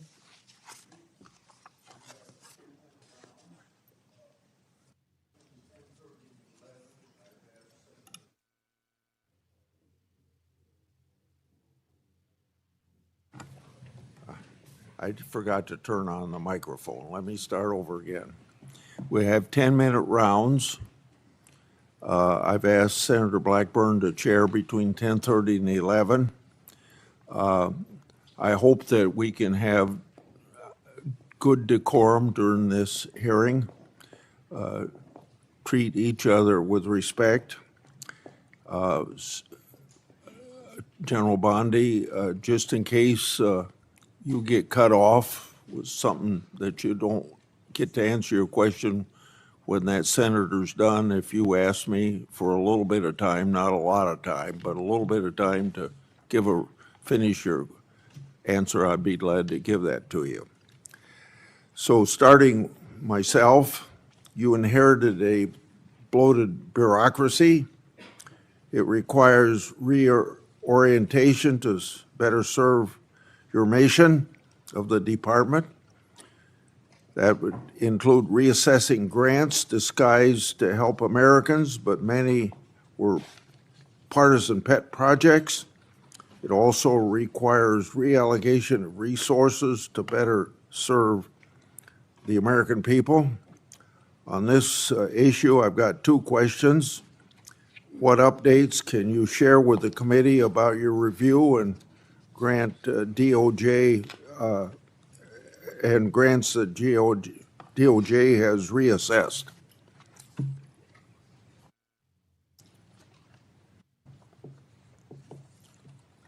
Just give us some examples, don't I know? Sure.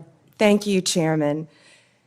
During my appearance at the department's budget hearings, I acknowledged that some grants were mistakenly terminated, and we have made a process to correct that. All grant termination appeals will be individually considered for alignment with our current policies, which are strengthening law enforcement and protecting victims. Recipients are given the opportunity to appeal a grant termination consistent with the rules by writing to the Assistant Attorney General. Of the 5,800 discretionary grants that were reviewed, only 376, approximately 7%, were terminated. So far, OJP has turned back on 18 awards, 17 appeals have been denied, and the rest are actively being reviewed, with decisions expected soon. My colleagues on the other side claim that your department has reallocated resources to immigration enforcement, and it's had a negative impact on law enforcement. We know that drugs and crimes are very much a part of immigration enforcement, so these attacks are clearly off the mark. Explain your view of these misguided assertions. Chairman, every day our FBI, DEA, ATF, and now U.S. Marshals working on a task force with Homeland Security are out there keeping Americans safe and getting illegal aliens out of our country, many of whom have committed violent crimes in this country. Our agents will continue to fight violent crime in this country, working hand in hand. One example is right here in Washington, D.C. We have the D.C. Task Force that has been incredibly successful. We are so proud of the work that that has done. We have been working hand in hand with the local officials here in D.C., and we are very proud of that work. And we're taking that to Tennessee and around this country to keep Americans safe. I won't repeat the things I've said about Arctic frost, but we had this recent revelation yesterday of my Republican senators being targeted by the government, underscoring the point about Arctic frost. When taken in context with widespread government weaponization against Trump and conservatives in the last decade, the conduct arguably is worse than Watergate. So I got two questions along this line. How many Department of Justice and FBI personnel have been held accountable for their partisan and constitutional questionable conduct, and what was their punishment? If you could give a few examples or follow up in writing, since there's so many people that fall into this category. Yes, Senator. Yes, Chairman, we will. So you want to answer that in writing? Yeah, okay. Yes, the exact number I can answer in writing. Yes. Okay. Was Attorney General, on the same subject, was Attorney General Garland, Director Wray, and/or President Biden's White House aware of the FBI targeting Republican senators? Did they approve it? Now, let's be clear, either they knew and allowed it to happen, or they didn't know, and if they didn't know, it points to a lack of oversight of Jack Smith's runaway case. Chairman Grassley, that's what we've been talking about when we refer to the weaponization of government. Operation Arctic Frost was an unconstitutional, undemocratic abuse of power. During Arctic Frost, the FBI also placed 92 linked Republican individuals and Republican groups, such as Charlie Kirk's Turning Point, on their list. This is the kind of conduct that shattered the American people's faith in our government, as I said in my opening statement. We are ending this weaponization. Our FBI is targeting violent criminals, child predators, and other lawbreakers, not sitting senators who happen to be from the wrong political party. Several of your colleagues sitting at this dais were targeted, and others.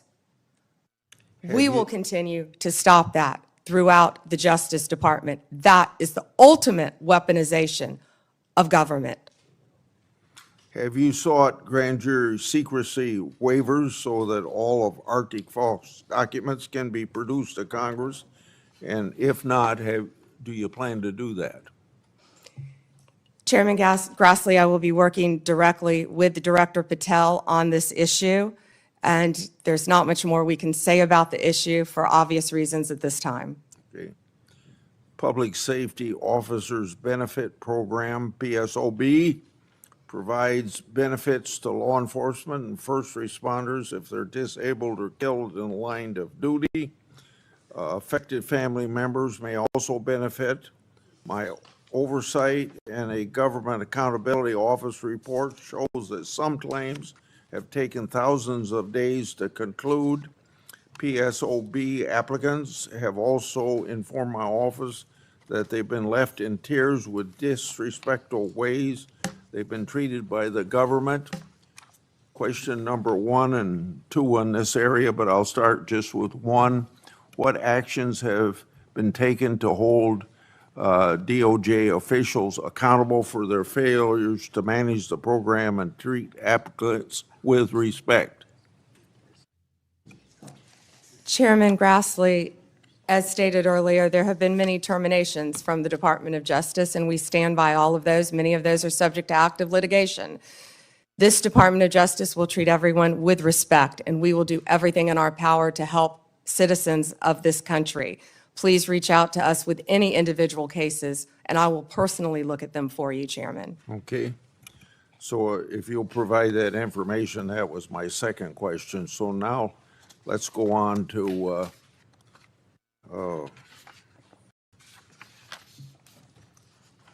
regarding the initial FBI 1023 document that I made public last Congress. That document mentioned 1, text messages, 2, audio recordings, and 3, financial records that allegedly approved a bribery scheme with the Biden family and foreign interest. I asked Director Patel if his predecessors made any effort to determine whether these records existed. He answered no. What steps has the department taken to determine whether these records exist? One way or another, this matter ought to be put to rest. Chairman Grassley, I know Director Patel is working hard on this with the members of the FBI. Okay. So we don't know if these records exist, or you just can't say that publicly at this point? I don't want to discuss any of that publicly, Okay. Director. The Foreign Intelligence Surveillance Act includes a safeguard to prevent political weaponization. The reauthorization mandated certain members and their staffs shall be entitled to attend any proceedings of the FISA court. Former Biden DOJ Assistant Attorney General Matt Olson drafted a privacy agreement that allowed the department to hide information from Congress during FISA proceedings. Matt Olson made a career out of targeting President Trump and his allies, so it's not surprising that he would attempt to hinder congressional oversight or cover up for the Biden regime. I want to make sure that you get rid of the ridiculous and misguided Olson memo. When can you tell me that will be done? We will notify you, Chairman Grassley. Thank you. Okay, Senator Durbin. Thanks, Mr. Chairman. Madam Attorney General, let me ask you this question. Were you consulted by the White House before they deployed National Guard troops to cities in the United States? I am not going to discuss any internal conversations with the White House. You won't even say whether you talked to the White House about this?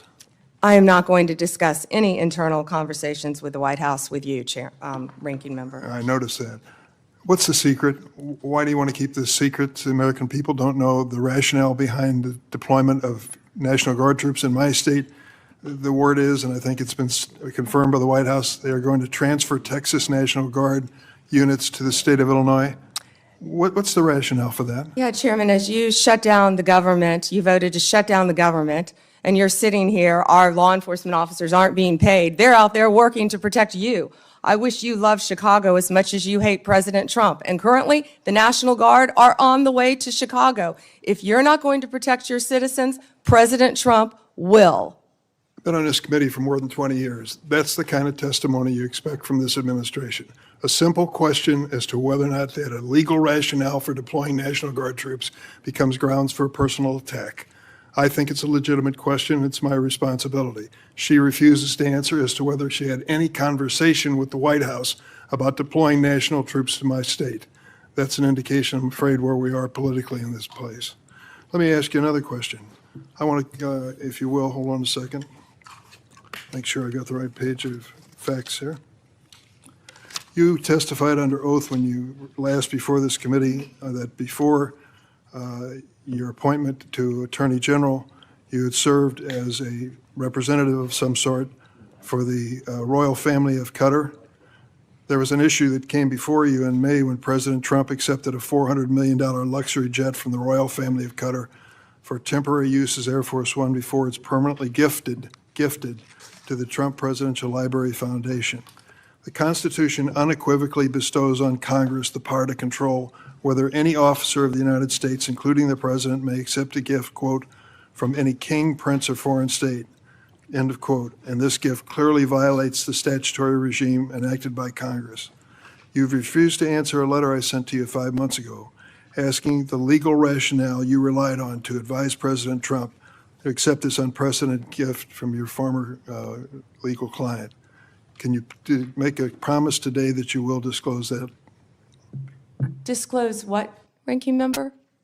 I assume there was a letter or some sort of statement from your office to the White House to advise them that you felt it was permissible? First, to address my role with Qatar, as I addressed with you during my confirmation hearing, I disclosed it in my SJQ. In private practice, I worked for Qatar for anti-human trafficking for the World Cup. That was my only involvement, and I made that very clear, and I'm very proud of everything I've done with anti-human trafficking. Obviously, in preparing any advice for the President on a jet or anything else, we consult with the Office of Legal Counsel. The confidentiality applies to their input as well.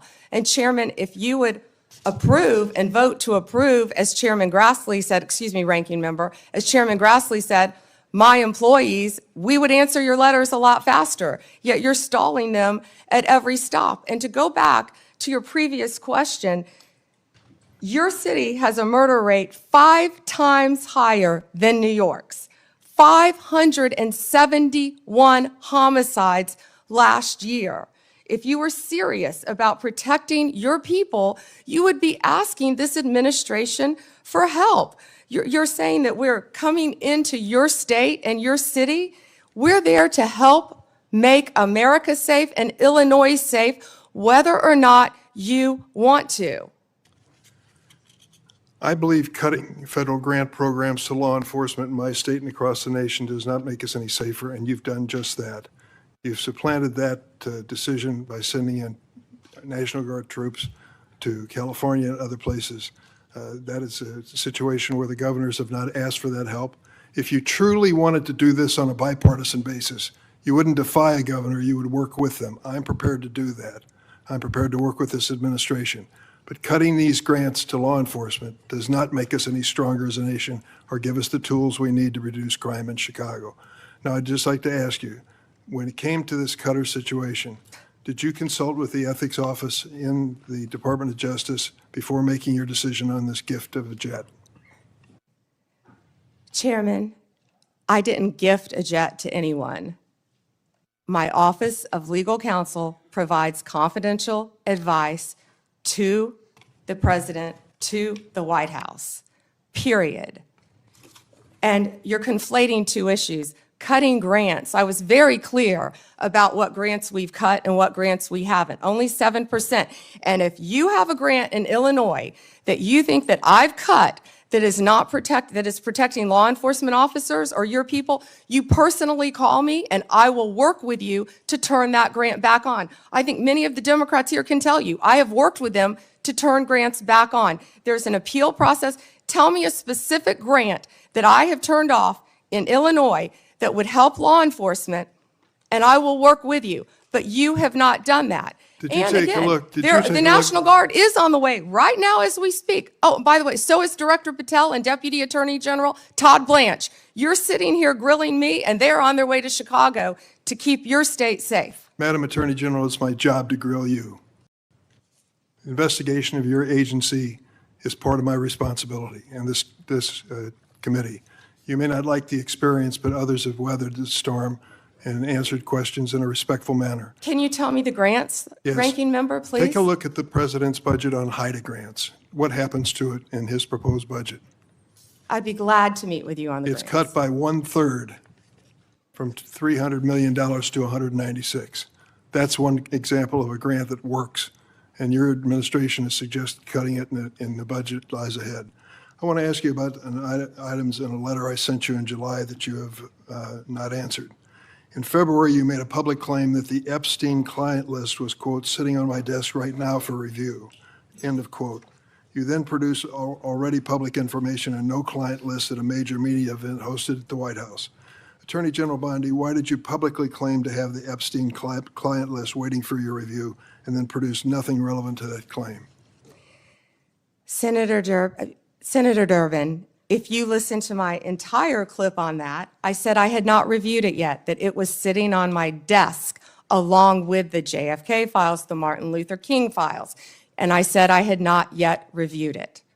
And if you see our memo on Epstein, you will see, excuse me, our memo on Epstein clearly points out that there was no client list, our July 6th memo. You also didn't let me respond to the HIDTA question. The budget transfers $196 million for high-intensity drug trafficking areas to the Office of Justice Programs, OJP. The Justice Department will continue to administer those grants under OJP in 2026. Going back to the Epstein files, according to another whistleblower who made a protected disclosure to my office, you pushed the FBI to review approximately 100,000 Epstein-related records on an arbitrarily short deadline in March, and the FBI was directed to flag any documents that mentioned President Trump.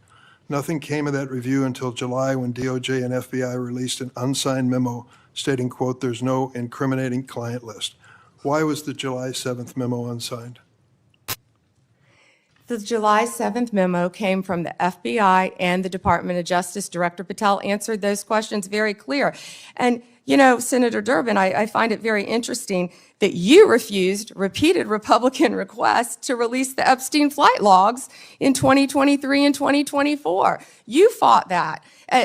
Did you take money from Reid Hoffman, campaign donations, who was a huge Epstein friend? Why did you fight for years? Why did you fight to not disclose the flight logs, Senator Durbin? I can tell you I did not refuse. One of the senators here wished to produce those logs, and I asked her to put it in writing, and she never did. Yeah, I think Senator Blackburn would quarrel with you on that. But Well, that's I will up to the quarrel two with of you as to Reid, somebody that you mentioned I never heard of. Reid Hoffman. So who gave the order to flag records related to President Trump? To flag records for President Trump? To flag any records which included his name?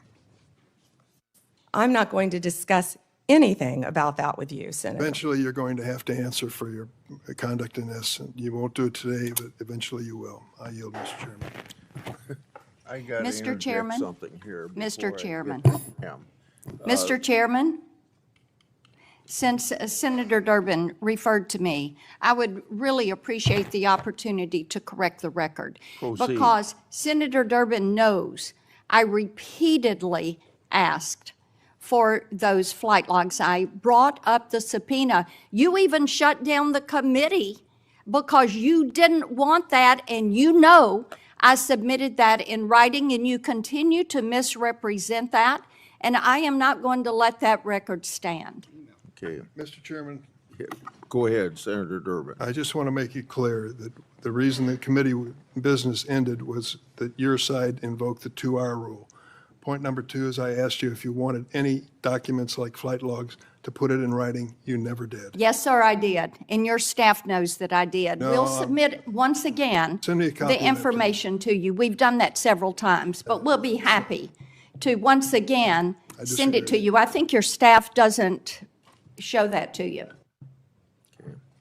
Well, as I started to say about the emolument clause, and Democrats bringing that up in regard to Qatar, back in March of 2016, they didn't care anything about my bringing up the emolument clause in regard.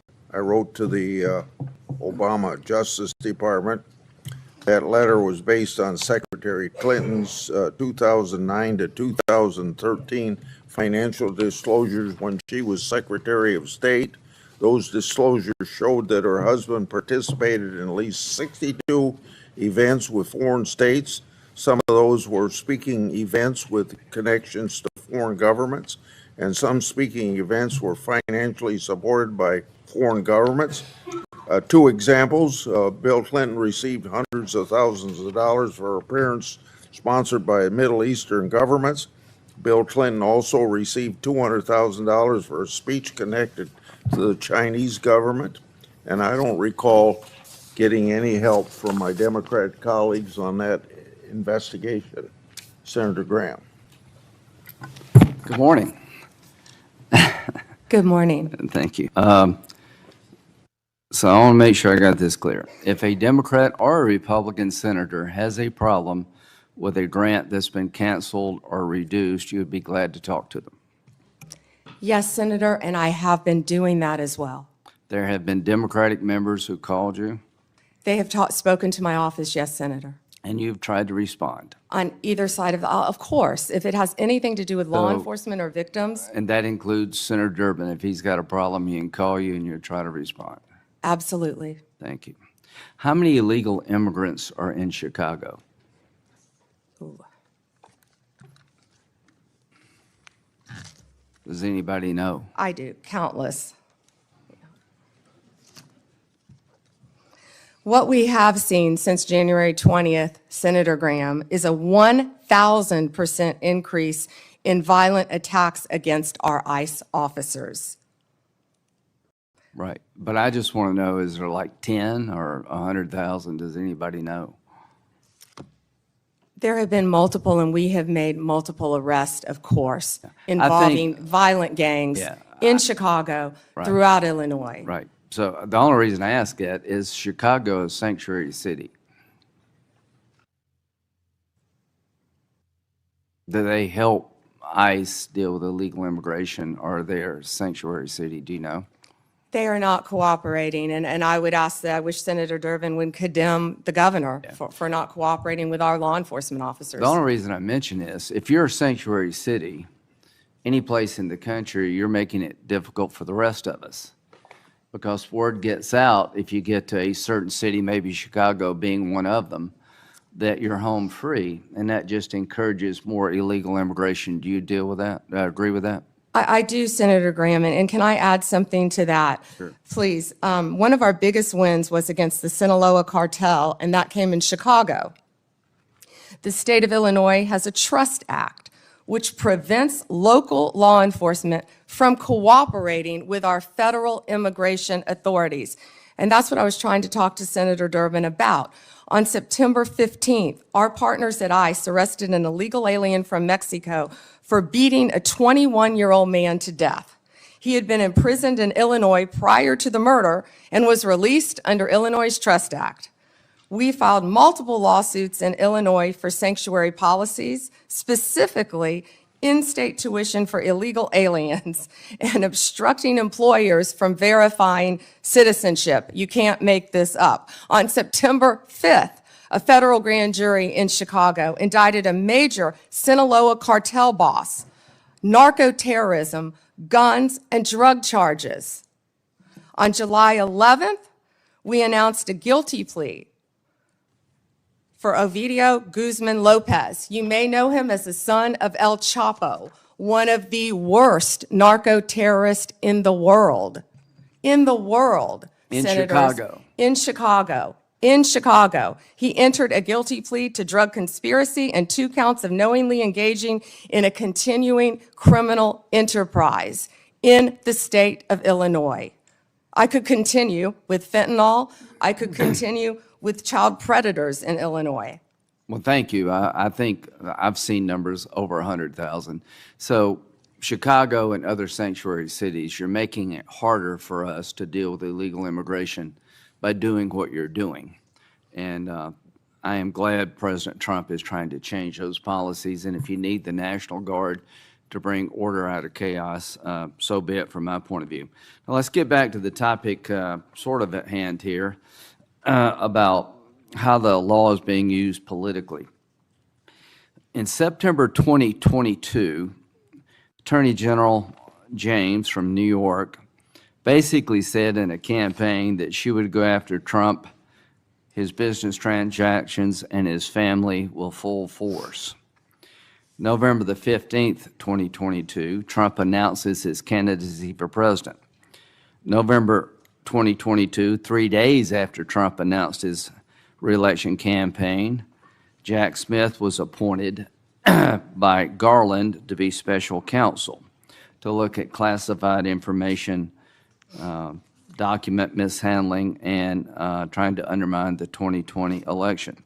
In March, President Trump was indicted in Manhattan of 2023, just after announcing 34 felony counts. What they did is they took misdemeanors and turned them into felonies by using a legal theory that no one in the history of Manhattan had ever been charged with. June 2023, a federal grand jury in the District Court for the Southern District of Florida indicted President Trump on 37 charges regarding classified information. Now, all I can say is that taking a hammer to a hard drive in bleach bit apparently doesn't make the cut. Having documents in the garage of President Biden doesn't make the cut. In August of 2023, he was indicted yet again regarding the 2020 election. So all I can say is that in September 27th,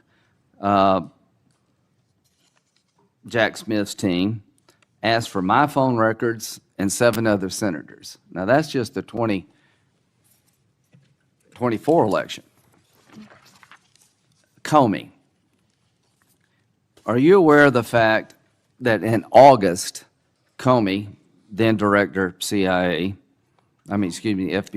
August of 2016, was in a meeting at the White House where it was discussed that by Brennan, then CIA director, that there was intelligence that maybe the Clinton campaign was trying to cook up a narrative that Trump was a Russian asset?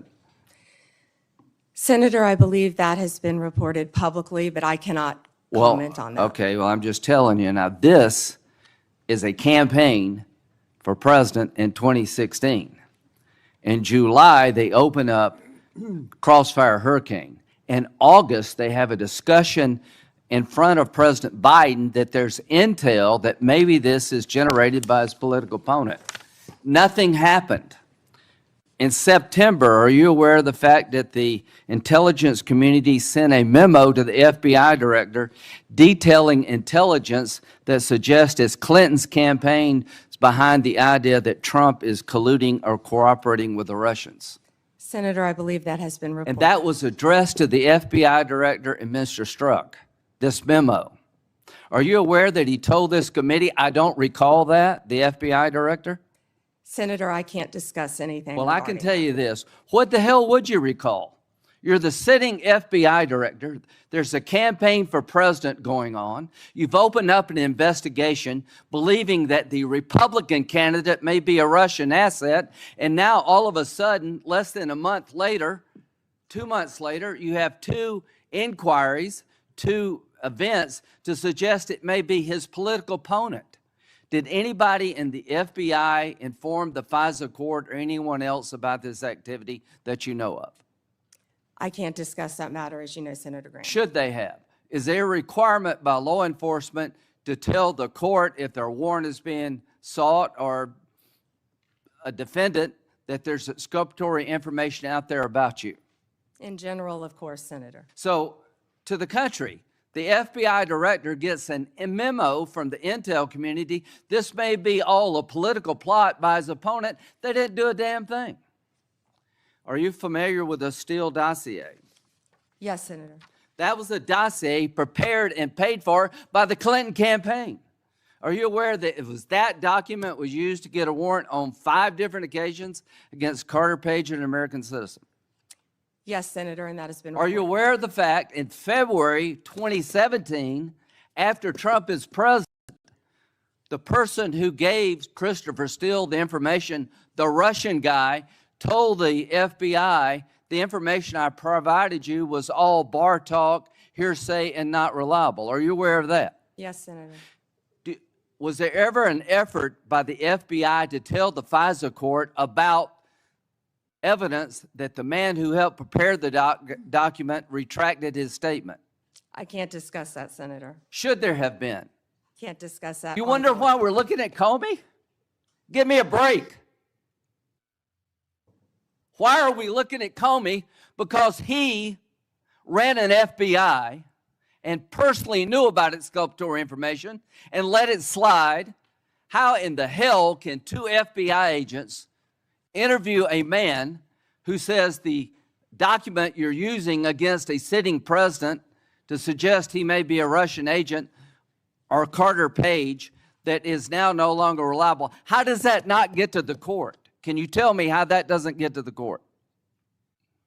You can't, can you? I can't, Senator, and I Can can't. you tell me discuss it. why my phone records, when I'm the chairman of the Judiciary Committee, were sought by the Jack Smith agents? Why did they ask to know who I called and what I was doing from January 4th to the 7th? Can you tell me that? No, Senator, and there were 8 senators in total. Do you think that was an abuse of power? Senator, I cannot discuss whether there is or is not an ongoing investigation. If I may add one thing, they also wasted $50 million on what you just described, trying to put President Trump in jail prior to the election. Before Senator Whitehouse, I want to introduce into the record what is called the Durham Annex. The annex is a declassified appendix to John Durham's report about Crossfire Hurricane. The Durham Annex contains information exposing a reported Clinton campaign plan to falsify and tie President Trump to Russia. For years, I've fought to assemble and publicize all the facts surrounding Durham investigation, Crossfire Hurricane, and related matters. The Durham Annex was declassified as a large part because of Attorney General Bondi. Mr. Chairman, Yeah, may I ask you a question? if I can answer it, yes. Go Thank you, ahead. Mr. Chairman. Are you going to hold a separate hearing on your whistleblower account of the FBI investigation of 8 United States senators? I think we need, my answer to your question is, I think we need to wait until we see what the FBI can report and whether it's necessary to have a hearing. Right now, I haven't ruled one out, but I haven't made a decision. And what year do you think that will happen in? I want the FBI to be a thorough investigation of it and report to us what information they can give us, and I don't know how long that'll take them. With respect, are you giving them a certain period of time? I have not given them a certain period of time. I'll discuss that matter with my staff and see if that needs to be done. Okay, if civil suits are filed against the perpetrators at the FBI, will that facilitate your investigation? Well, what's the question again? If the 8 senators who were spied upon sue the hell out of the Department of Justice and the perpetrators involved, will that facilitate their investigation and/or yours? I guess what I'm getting to is, I don't understand why we don't have a separate hearing. I find this breathtaking. Yeah.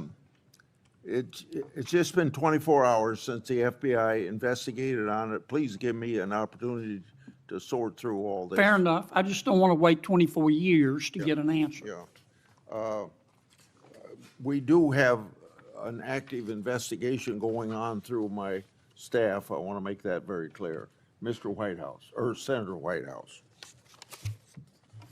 Thank you, Chairman. Ms. Bondi, good morning.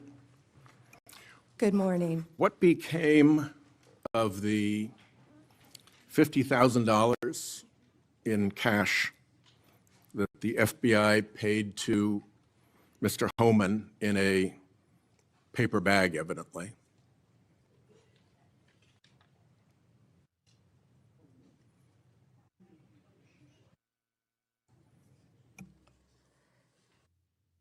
Senator, as Deputy Attorney General Todd Blanche recently stated, the investigation of Mr. Homan was subjected to a full review by the FBI, agents, and DOJ prosecutors. They found no credible evidence of any wrongdoing. And that was not my question. My question was, what became of the $50,000 in cash that the FBI delivered, evidently in a paper bag, to Mr. Homan? Senator, I'd look at your facts. Are you saying that they did not deliver $50,000 in cash to Mr. Homan? Senator, as recently stated, the investigation of Mr. Homan was subjected to a full A different review question. by the FBI agents, That's a by different Department question. of Justice prosecutors. They found no evidence of wrongdoing. That's a different question. What became of the $50,000? Did the FBI get it back? Mr. Whitehouse, excuse me, Senator Whitehouse, you're welcome to talk to the FBI. The report to you, can't you answer this question? Senator Whitehouse, you're welcome to discuss this with Director Patel. Did Homan keep the $50,000? As Deputy Attorney General Todd Blanche recently stated, the Okay, investigation never mind. of Mr. Never mind. Homan I can was see I'm not going to get a subject straight to full answer from you to review a very simple by question. the FBI agents and the DOJ. Do They you found know- no credible evidence of wrongdoing. You know, you're very concerned about money and people taking money, and Do you you rail know- against wait a dark second, money. wait a second, wait a Yet you second, work with dark wait a money second. groups all the time, Senator Wait a Whitehouse. second. Did you know whether or not in that investigation they looked at whether the $50,000 payment to Mr. Homan was declared by him on his tax returns? Senator, I would be more concerned if I were you when you talk about corruption and money, that when you pushed for legislation that would subsidize your wife's company. The questions here are actually pretty specific. So having you respond with completely irrelevant far-right internet talking points really is not very helpful here. I'd like, Mr. Chairman, you generally like to have us be able to get answers to know, and we'll follow up with the QFR. And to the extent Patel wants to answer, that would be great as well. What happened to the $50,000? Did Homan keep it? Did the FBI get it back? If he kept it, did he put it on his tax returns? Pretty simple questions. Homan was the same guy who said there was a deal with Eric Adams. He said, if Adams doesn't come through, I'll be back. I'll be in his office, up his butt, saying, where the hell is the agreement we came to? Which brings us to the OPR investigation of prosecutorial misconduct by Emil Bovee, because he was also involved in that transaction. Yeah. What became of the OPR investigation of prosecutorial misconduct by Emil Bovee? Yeah, Senator Whitehouse, to correct you for one moment, that would be the Honorable Judge Emil J. Bovee III to you. Not at the time of this. He was an employee of the Department of Justice. And what became of the OPR investigation? It's into all his pending litigation, misconduct? Senator. I can't discuss pending litigation nor personnel matters. OPR customarily publicly says when there's an investigation, and at the end of it, they provide a summary. Why can't you say whether there's an OPR investigation and whether, if it's concluded, there's a summary? Senator, I'm not going to discuss personnel matters. Even public ones. Senator, I'm not going to discuss personnel matters. So, Kash Patel told this committee that his grand jury testimony after immunization, after initially pleading the Fifth, was, and I quote, sealed by the Department of Justice. How and when and why was his testimony sealed, and by whom? Senator, I'm not going to discuss any testimony, especially testimony that could be sealed with you. No, the question is, was it or was it not sealed? Senator, I'm not going to discuss that with you. Well, he also said that he worked with the Department of Justice to have his transcript released publicly. How and when was his transcript released? Presumably, if he released it publicly, that's something you can discuss because it's public. Well, Senator, I believe you discussed that with Director Patel. And I'm asking you because he said the Department of Justice made this decision and you run the Department of Justice. I would refer that to Director Patel.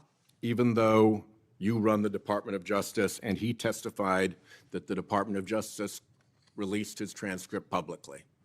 If it is released publicly, we will get you a copy, Senator, gladly. If, being a rather important word there, when your FBI director testified that that was a fact. Treasury compiles suspicious activity reports, referred to often as SARs, that DOJ receives automatically. Hundreds related to accounts of Jeffrey Epstein. How many of those Treasury SARs did you or Director Patel investigate? Senator, I'm not sure if you're concerned because you took money, I believe, did you, from Reid Hoffman, one of Epstein's closest confidants, not only once but twice in 2018 and 2024, if that's correct. But Senator, did you ask Merrick Garland any of this over the last 4 years when he sat before you? This investigation has been going on. This investigation was closed. Did you ask Alex Acosta that? And Patel came to office, you said you would look into this. There were hundreds of suspicious activity reports. Some people would deduce from the fact that they are called suspicious activity reports that there might be suspicious activity. And yet you seem to have looked at 0 of those suspicious activity reports involving Jeffrey Epstein accounts. Let me ask you something else. There's been public reporting that Jeffrey Epstein showed people photos of President Trump with half-naked young women. Do you know if the FBI found those photographs in their search of Jeffrey Epstein's safe or premises or otherwise? Have you seen any such thing? You know, Senator Whitehouse, you sit here and make salacious remarks, once again trying to slander President Trump left and right, when you're the one who was taking money from one of Epstein's closest confidants, I believe, I could be wrong, correct me, Reid Hoffman, who was with Jeffrey Epstein on multiple occasions. And the senator sitting right next to you tried to block the flight logs from being released. Yet you're grilling me on President Trump and some photograph with Epstein? Come on. The question is, did the FBI find those photographs that have been discussed publicly by a witness who claimed Jeffrey Epstein showed them to him? You don't know anything about that? Okay. Here's what well, no, we cut to something else. The Marshal Service is supposed to protect our federal judges. I have asked repeatedly for the Marshal Service to let me know if they are investigating or being inhibited from investigating whether or not there is orchestration of threats against federal judges, whether under either conspiracy laws or racketeering enterprise laws or aiding and abetting laws, whatever. But as you know, there's the person who says the threat, and then there may very well be somebody orchestrating the threat behind them. Is the Marshal Service allowed to investigate orchestration of threats, and do you know if they've taken one step to do so? May I answer the question, Chairman Grassley? The time has expired.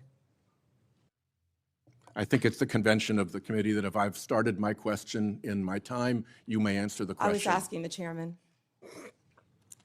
Okay, before I go to Cornyn. She wants to answer the question, Chairman. Oh, please go ahead. I thought you said you didn't want to answer it. Yes, sir. I'm sorry. Thank you. Senator Whitehouse, I would be happy to sit down with you regarding any threat to any federal judge in this country. We take threats very seriously. I will set a meeting with you, with Director Serralta of the U.S. Marshals, and I will be there. And we will talk about any threats on federal judges. Including who orchestration. threatened them or who orchestrated them. Bingo, thank you. Okay, before Cornyn speaks, I I get kind of amused about my Democratic colleagues bringing up Treasury suspicious activity reports regarding Epstein. When Senator Johnson and I issued our Biden family reports in 2020, we used information from these very same type of documents. And you know what? We were criticized by our Democratic colleagues for doing so, and for years they ignored the evidence of the Biden family criminality. I don't think my colleagues can have it both ways. Senator Cornyn. General Bondi, 6 out of 10 Americans say they live from paycheck to paycheck. And I'm sure that includes a lot of federal employees, Border Patrol, FBI agents, people who support them, frontline prosecutors. Do you find it somewhat inconsistent that our Democratic colleagues claim to support law enforcement and the rule of law, but yet they vote to deny those same individuals the pay which they've earned? Yes, Senators, our law enforcement agencies, DEA, ATF, FBI, U.S. Marshals, and all the other federal agencies, Homeland Security, Treasury, all the agencies, all of my federal prosecutors, all of our employees are working tirelessly, national security, around the clock to keep this country safe and to keep this world safe. Yet, the Democrats voted to shut the government down, and they are out there working without a paycheck, with families at home, risking their lives every single day. Thank you for pointing that out, and thank you for caring, Senator Cornyn. So let's get back to some basics. The Constitution of the United States is the supreme law of the land, is it not? Yes, sir. Applies to all Americans, the entire country. Federal law, likewise, applies to the entire nation, does it not? Yes, Senator. And so when federal law enforcement agents go to cities like Chicago to enforce federal law, they are acting within their authority, are they not? Yes, Senator Cornyn. So on what legal basis would a governor or a mayor say, we're going to deny or prevent a federal law enforcement agent from enforcing federal law? What would be the legal basis for them to do that? You know, Senator, there's not one. And as I stated, there were 571 homicides in Chicago last year. And that's why right now, Director Patel and Deputy Attorney General Todd Blanche are on their way to Chicago. I've been to Memphis. They're in Chicago right now to protect the people of Illinois.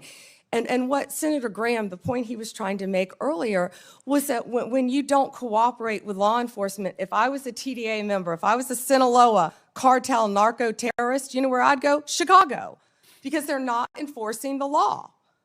And they're running their operations, as I stated earlier, 2 of the biggest terrorists, narco terrorists, we arrested right in Chicago because it was a safe haven for them. And they're operating these networks around our entire country. So we are going to keep our entire country safe. We're going to protect all Americans.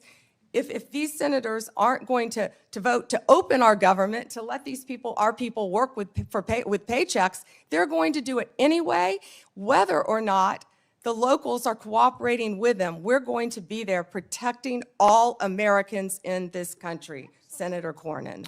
I find it, the comparison between the nation's, Washington, D.C., here in the nation's capital, where the mayor has welcomed the federal law enforcement agents, which as I travel around the city, are providing a level of deterrence against crime that I have not seen before.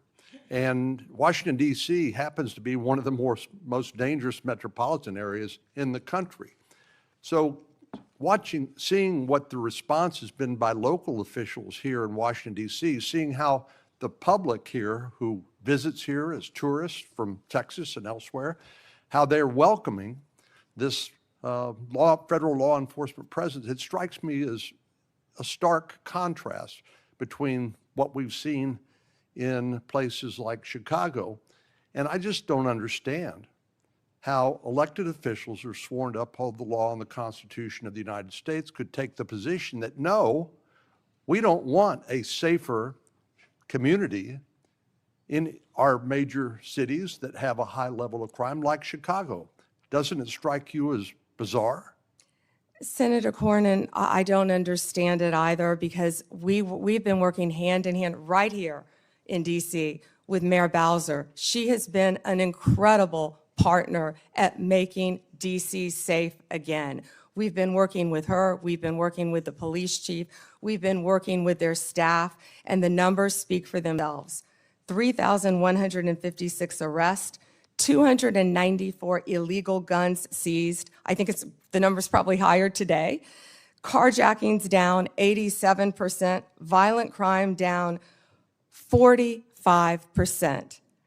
Right here in the nation's capital. I've been out there countless times before they go out on the streets, and I'm watching the DC Metro Police. I'm watching them with the Transit Authority Police, who of course keep our metros safe. I'm watching them with our DEA, FBI, ATF, U.S. Marshals, Treasury agents, and HHS has even provided doctors out there to help the team. And what they are, they're a team, and they are working hand in hand. If you couldn't see their shirts on their insignia, you wouldn't know what agency they were with. I've truly never seen a partnership like that in my career, and it's working together, and that's what Illinois is refusing to do. And I wish these senators, I wish Senator Durbin would condemn the governor of Illinois and have him work with us like we're doing now in Memphis. We have the governor of Memphis. We have our two great U.S. senators in Memphis. We have the mayor of Memphis, the same, the chief, working hand in hand there. Last week, maybe the week before last, I lose track of the days, we had the head of the Metropolitan Police Union for the District of Columbia here, and I asked him about violent crime in our communities. And I asked him whether there was a straight line from the open border policies of the Biden administration, which helped facilitate the cartels from exporting their poison to the United States, only to then find it distributed by criminal gangs who then engage in violence in our communities like Chicago to protect their territory and the profits that go along with that illegal drug trafficking. But I want to ask you about another aspect of the open border policies, and that has to do with one of the least reported tragedies and scandals associated with the Biden open border policies, and that has to do with the 500,000 children, sometimes called unaccompanied children, UACs, 500,000 children that the Biden administration allowed to be placed with sponsors in this country that were largely unvetted, and subjecting them to who knows what, and then abandoning them by taking the position that it's not the federal government's responsibility, it's local child protective agencies that have to follow up on these kids. So they couldn't tell you whether they were being trafficked, recruited into gangs, whether they were going to school, whether they were getting the health care that they need. They couldn't tell you because they didn't care. So I know that President Trump's administration, the Department of Justice in particular, has located 22,000 of these 500,000 children. Could you talk to us a little bit about your efforts to rescue these children that had been abandoned by the Biden administration? Yes, and Senator, thank you for asking that question. President Trump cares deeply about our children of this country and children from around the world. This is horrific what has been happening in our country. Law enforcement has arrested approximately 458 until Donald Trump became president again, and that's when it stopped. We are doing everything in our power to find and arrest these people who are exploiting these children and find these children throughout our country. One of those cases, we charged a Guatemalan national unlawfully residing in Cleveland with lying to government because he became the sponsor of a young girl. And of course, we found he was later sexually abusing her. That's one of many cases, Senator Cornyn, that I can talk about. And Donald Trump will not rest until all of these sponsors are found and these children are found and protected. Thank you. Senator Klobuchar, you're recognized. Thank you. Attorney General Bondi, good morning. I'm going to start on a different subject. Good morning. On behalf of families in my state. And I wanted to thank the FBI and the local justice officials in Minnesota, the U.S. Attorney's Office, for the work that they did catching the murder, in the horrific murder of my friend, Speaker Melissa Hortman, and her husband, and the shooting of Senator John Hoffman. Just last month, my state was again shaken to its core when a mass shooter attacked Annunciation Catholic Church in Minnesota, shooting through the stained glass windows, injuring 21 people, including 18 kids, killing little Fletcher, little Harper, an 8 and a 10-year-old, murdering them when they're in mass praying, 12-year-olds protecting 8-year-olds. I know we've spoken about these tragedies, and we both agree that this kind of violence, whether in Minnesota or at a Mormon church in Michigan or the assassination of Charlie Kirk, has no place in our politics or in our democracy. In 2018, after the Parkland shooting, you were Attorney General, and there was a bill called the Marjorie Stoneman Douglas High School Public Safety Act. And the bill banned bump stocks, enacted red flag laws, and raised the minimum age to purchase a firearm in Florida from 18 to 21. And you actually defended the law in court from a challenge from the NRA. And we know that I'm in favor of an assault weapon ban, period. I look at these bills and I think, does this hurt my Uncle Dick in the deer stand? We have a proud tradition of hunting in Minnesota. I don't think they do. But as I talked to Director Patel, and he told me in the chair you are sitting in right now, that assault weapon ban could prevent future attacks. I talked to him about better background checks, about red flag laws, and then that perhaps we could find common ground on what actually happened in Florida, which would be to at least change the minimum age for purchasing assault weapon, because we've got 18 to 20-year-olds commit gun homicides at over triple the rate of adults 21 years and over, even though that wouldn't helped in Annunciation Church because he was a few years older. She was a few years older. But as you know, the shooter at Parkland was 19 years old, and the shooters in Buffalo and Uvalde were both 18 years old. So given your efforts in Florida, do you agree that at least raising the age for purchasing assault weapons could reduce the number of these shootings? Senator, first, that's pending litigation, and I can't discuss that at all. The 21 is pending litigation. I cannot discuss In that. Florida? But if I could go back I really the didn't know 21 this. age is pending litigation. I can't discuss that. But Senator, back to what you said about what happened in Minnesota, there is no place for that. And I believe I spoke to you after that horrific, those murders. And I'm so sorry that happened. And all of my federal agencies were partnering with state agencies, working hand in hand in Minnesota. What I can tell you about the Second Amendment is this is the most pro-Second Amendment DOJ in American history, as you know.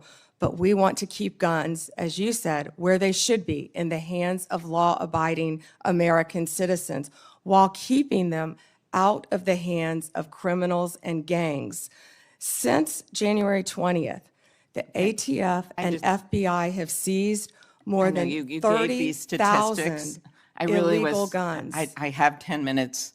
30,000, You have Senator given these Klobuchar. statistics, and I truly appreciate those statistics. But what I was just trying to get at was something where maybe we could find common ground on a bill that you actually defended in court in a state, which Director Patel seemed open to, and that was looking at could we at least raise the age to 21 of the purchase of an assault weapon federally while states look at banning these weapons overall, given these little babies that this gun is used to kill. So we can talk about it later, but that was my question, and you don't want to answer it. No, it's pending litigation, Senator. Okay, but your views on this is not pending litigation. So I want to get to the independence of the Justice Department.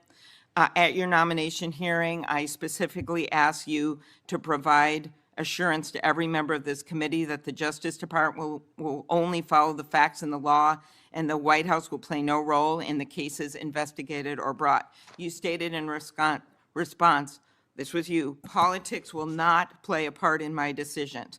And you also said the Justice Department must be independent and must act independently. Do you believe that you have upheld that commitment? I absolutely have upheld that commitment, Senator. I pledged that I would end the weaponization also of the Justice Department, and that America would once again have a one-tier system of justice for all. And that is what we are doing in this country. We saw this with the president directing an investigation prosecution of Chris Krebs, the former head of cybersecurity, Lisa Cook, who is a current governor of the Federal Reserve, Director Comey. And the president, and I know you have said that you will not discuss discussions you've had with the president about Comey. Is that correct? That you won't testify here about that? Because I was going to ask you if you received advice, instruction, or request from anyone at the White House to direct the department to engage in any investigations, prosecutorial actions, including decisions not to investigate or prosecute anyone. I'm not going to discuss any Okay. conversations. But then how about the Truth Social post on September 20th, 2025, in which the president said, we can't delay any longer, Pam, using your name, not bringing criminal charges, are killing our reputation, his words, and credibility. And then goes on to tell you to prosecute a member of this committee, to prosecute the Attorney General of New York, and to prosecute James Comey. Do you consider that a directive to the Justice Department?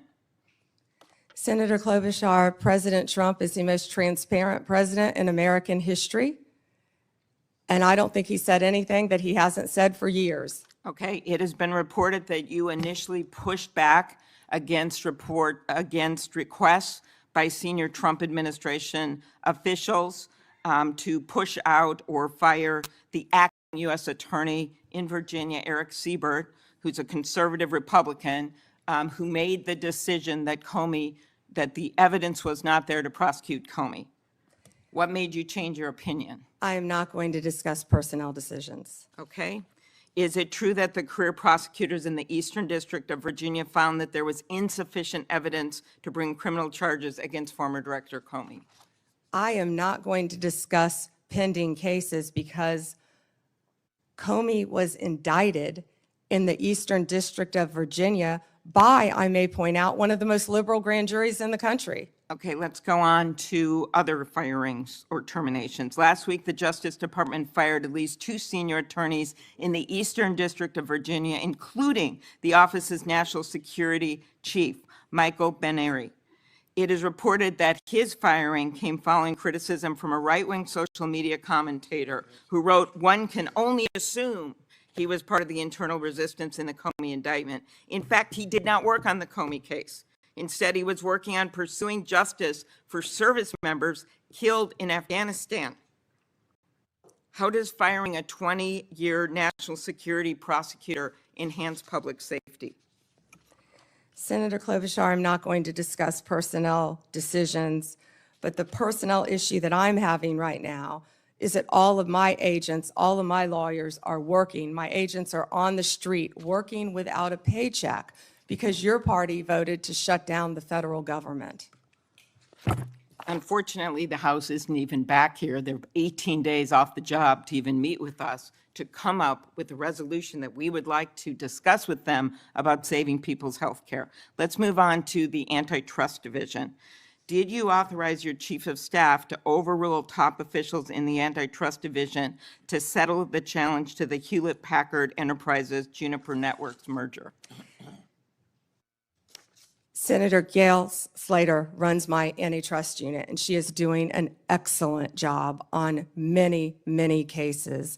As you know, that is a pending case. Okay. In any merger, just to clarify, in any merger, Senator, there is a deal struck with our office and with the corporations involved, but then that also goes to a court to certify in any merger. In any merger, it's a multi-step process. Okay, I and will that ask some process is further still pending, questions Senator about Klobuchar. antitrust. I just had one other thing. DOJ can now take the extraordinary step of Time's subpoenaing expired. journalists. Has the Justice Department issued any subpoenas to journalists under the updated guidance? Time is expired. Okay, I'll ask You those may on the record. respond, Ms. Bondi. You can respond, she said. Oh.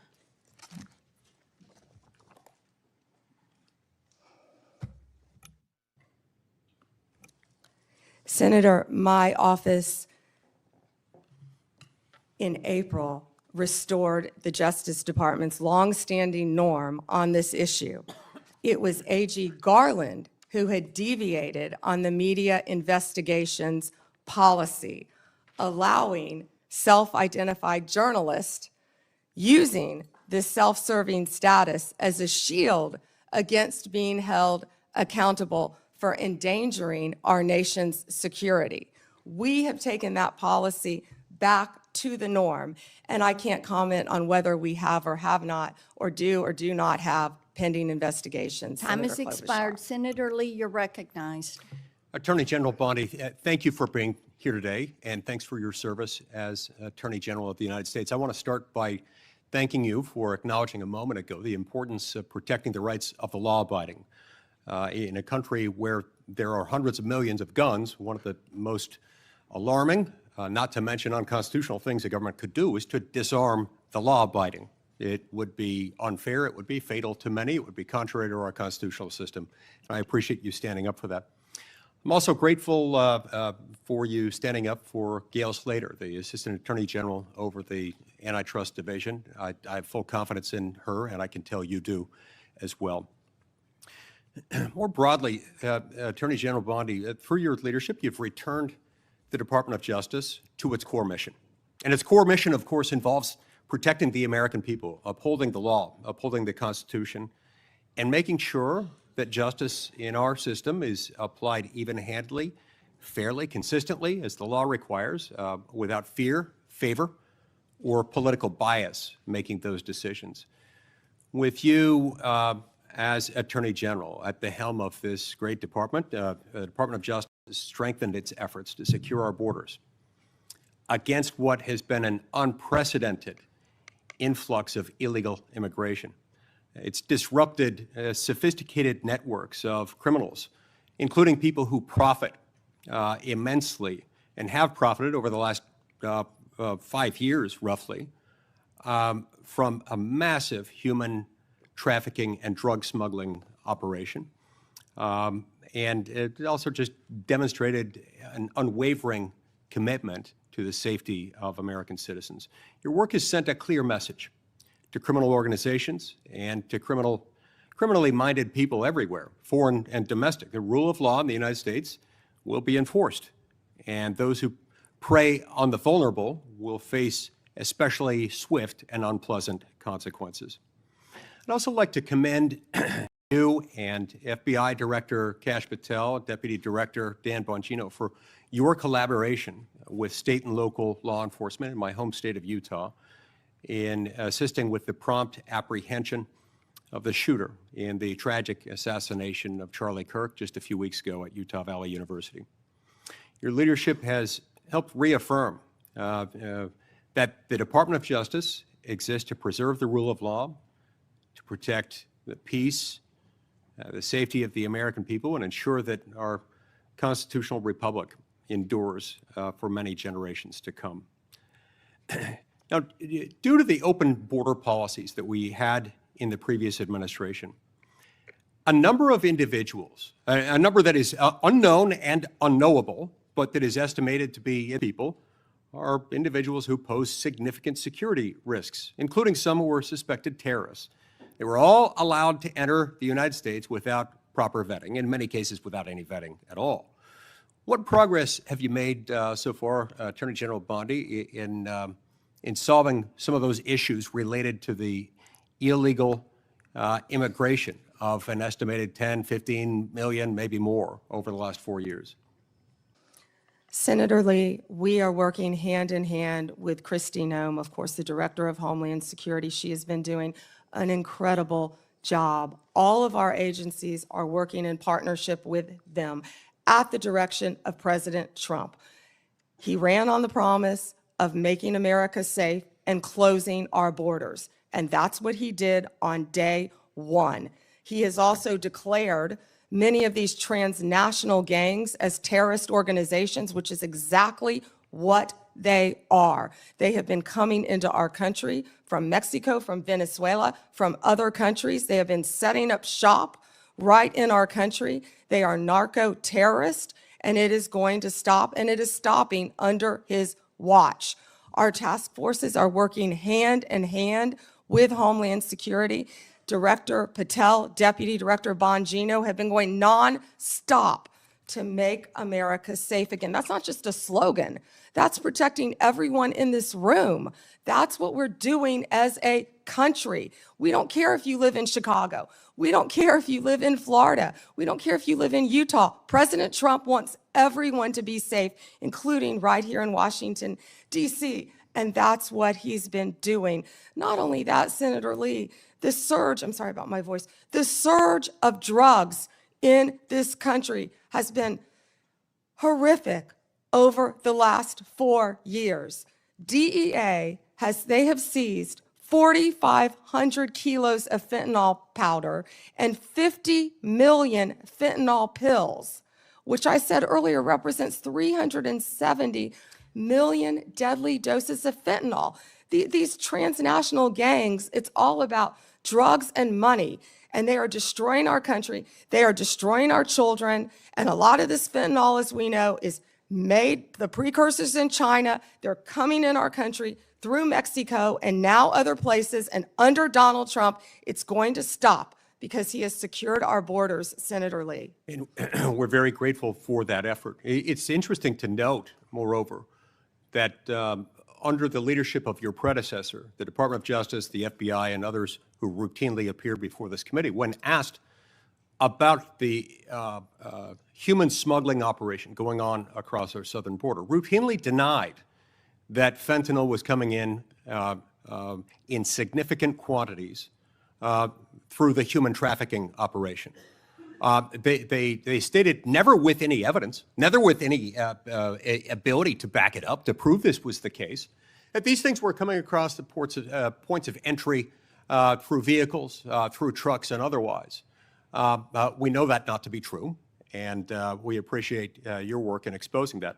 Now, in recent months, going along with this law enforcement effort, there's been a disturbing trend. It's a disturbing trend that seems to be on the increase in recent days and weeks. That is a rise of violence directed at federal law enforcement officers engaged in immigration-related arrests, including direct physical threats, organized riots outside of detention facilities, and most tragically, of late, a fatal shooting targeting an ICE facility in Dallas. Then just yesterday, it was reported that a cartel member in Chicago put a bounty, that's right, a bounty, out there offering $2,000 on information about any ICE officer and $10,000 for those who kill an ICE officer. Now, keep in mind, this information is not for kicks and giggles. It is not for a game of Trivial Pursuit. That information, for which the cartel member would pay $2,000, is there so that others can kill an ICE officer and get $10,000. That's what that is. Can you discuss what protections are essential to ensuring the safety of ICE officers and their families, and why requirements to display personal information and prohibiting them from ever wearing any kind of covering would represent a totally unacceptable, indefensible risk to their public safety? Senator Lee, our federal agents have been doxxed, and many of you know what that means. It has happened to you on both sides of the aisle. Our federal agents' lives have been threatened. We spoke with Apple and Google to get the ICE Block app taken down. That was reckless and criminal in that people were posting where ICE officers lived. We worked with both Apple and Google to take that down. It's stunning, I would add here, that it took as much work as it did by you to get them to take that down. Remember, in the days following January 6th, they took down all kinds of things, including a social media app called Parler, based on very thin evidence that was later largely rebutted, suggesting that people had been manipulating Parler in order to plan the January 6th attack. That wasn't true, and they took it down. I'm glad they have taken this Block ICE app down, but it's a shame that it took as long as it did and as much work on your part to get them to take it down. I will tell you they were cooperative, and to correct myself, it was where they were going, the jobs they were doing. And that's what's been happening, because hundreds of organized rioters, Senator Lee, are showing up where our ICE officers are. And as you know, they have fireworks, they have gas masks. You know, they don't want our officers to be protected with their identity, yet they're wearing gas masks, they're wearing goggles. And they're So it's okay ramming for them to cars. be safe. It's okay for Antifa to be safe. It's okay for those doing the bidding of international violent drug cartels to be safe. But heaven forbid, our ICE officers should be safe. Thank you, Senator Lee. Time has expired. Senator Coons, you're recognized. Thank you, Senator Blackburn, and thank you to the committee for holding this oversight hearing. And Attorney General Bondi, thank you for your service and for being with us. I want to start with an area where I think we have a lot to agree on. In May, your Bureau of Prisons issued a directive to expand the availability of home confinement. The directive said it was rooted in the principle of smart, fair criminal justice reform, and explained that smart reform and public safety can go hand in hand, and that second chances are not just possible, they're necessary for a justice system worthy of the American people. There's more to do to implement this directive, but I appreciated the BOP's recognition of these principles. Could you briefly speak further about the work BOP Director Marshall and Deputy Director Smith, himself a former inmate, are doing with regard to reform, and what opportunities you see for us to do more? Thank you, Senator Coons. And you have been a champion of that, and we believe in second chances. As a career prosecutor, I know that most people, even violent criminals, are going to be locked up and then they're going to be released. And that's why we need everyone to be a productive member of society. I believe in halfway houses, and that's part of what the First Step Act did. It gives people a second chance at life. And that's what Billy Marshall and Josh Smith have been doing, working hand in hand at the Bureau of Prisons. I talk to them constantly, and they are working so hard. In fact, they inherited a dysfunctional and neglected agency, and they are taking, despite more than $450 million being appropriated between 2019 and 2024, we found that funds had been diverted away from the Department of the Prisons, the Bureau of Prisons. And so they are doing everything to create more halfway houses and to give inmates everything they need to be successful upon release, but also by keeping America safe. And I just learned from Billy Marshall, we just made an incredible case that someone, I believe the case was in Texas, one of our federal prisons, no one was monitoring this. And there was someone who was caught with a drone dropping off recently cell phones, Yep. paraphernalia, Let me follow up on that point, if I might, Attorney many General. things that could cause violence within our prisons and allow criminal cartel networks to function within our federal prisons. And that's what a lot of this money is going for, to make our prisons safe within and so these criminals cannot function while they are in prison. But one good thing I can also add is we have given inmates I think we've over doubled the amount of minutes they can have on their phones so they can talk to their family members, because we believe that is important.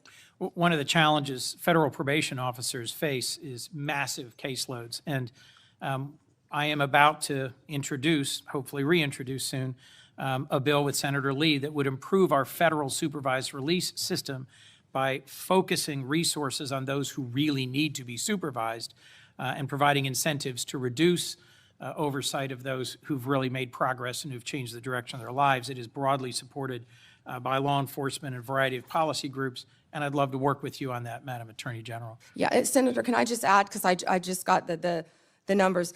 So what we have is $8.7 billion for the Bureau of Prisons, and what that does is it adds 587 correctional officers to help with the things that we just discussed. $95 million for new hires. We have to recruit and we have to retain. We know that's a really tough job to be a corrections officer, and that's why Josh Smith is such a valuable part of that team with Billy Marshall. And I would welcome working with you on that. And President Trump is the one who signed the First Step Act because he believes in second chances. We all do. Thank you, Senator Coons, for that question. One of the things I have been concerned, even upset about, is how early in this administration, at the behest of DOJ, the department cut hundreds of grants totaling hundreds of millions of dollars, many of which serve critical public safety needs, supporting victims, assisting with reentry, violence prevention, including in my own home state. This was literally defunding the police.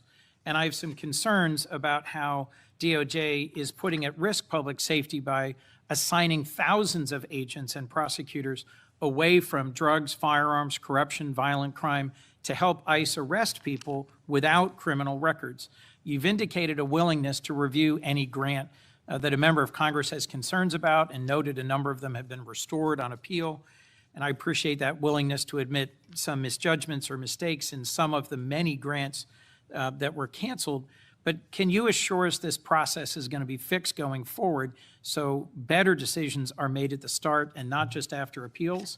And can you assure us that we are not leaving doors wide open for crime and criminality in our communities and over-focusing on arrest and deportation of those without criminal records? Yes, Senator, thank you for that question. And as I said earlier, we are reviewing all the grants, and I believe we have, I say, turned some back on for senators who have called. It doesn't matter what state you're from. If it's a law enforcement grant, if it's protecting victims, let us know and we will work with you.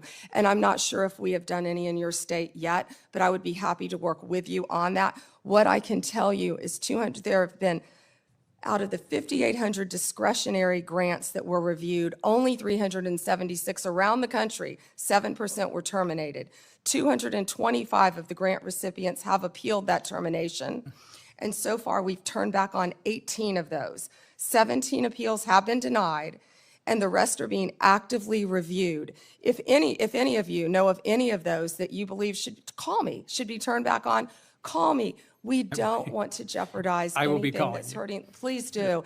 And Senator, to go to what you said about the FBI and my federal agencies and being pulled to work on immigration cases, they're working hand in hand because we believe that, you know, we have ICE officers out there, as we just discussed, I don't want to repeat that, who are being harmed. We're going to work with them, and I've directed all of my law enforcement agencies to work with ICE to make sure they're safe in Chicago, to make sure they're safe in Memphis, to make sure they're safe right here in Washington, D.C., but also at President Trump's direction. We are not stopping the core function of what we're doing, and that is fighting violent crime. And I think Director Patel made that very clear with all of the arrests that our FBI have been making on violent criminals.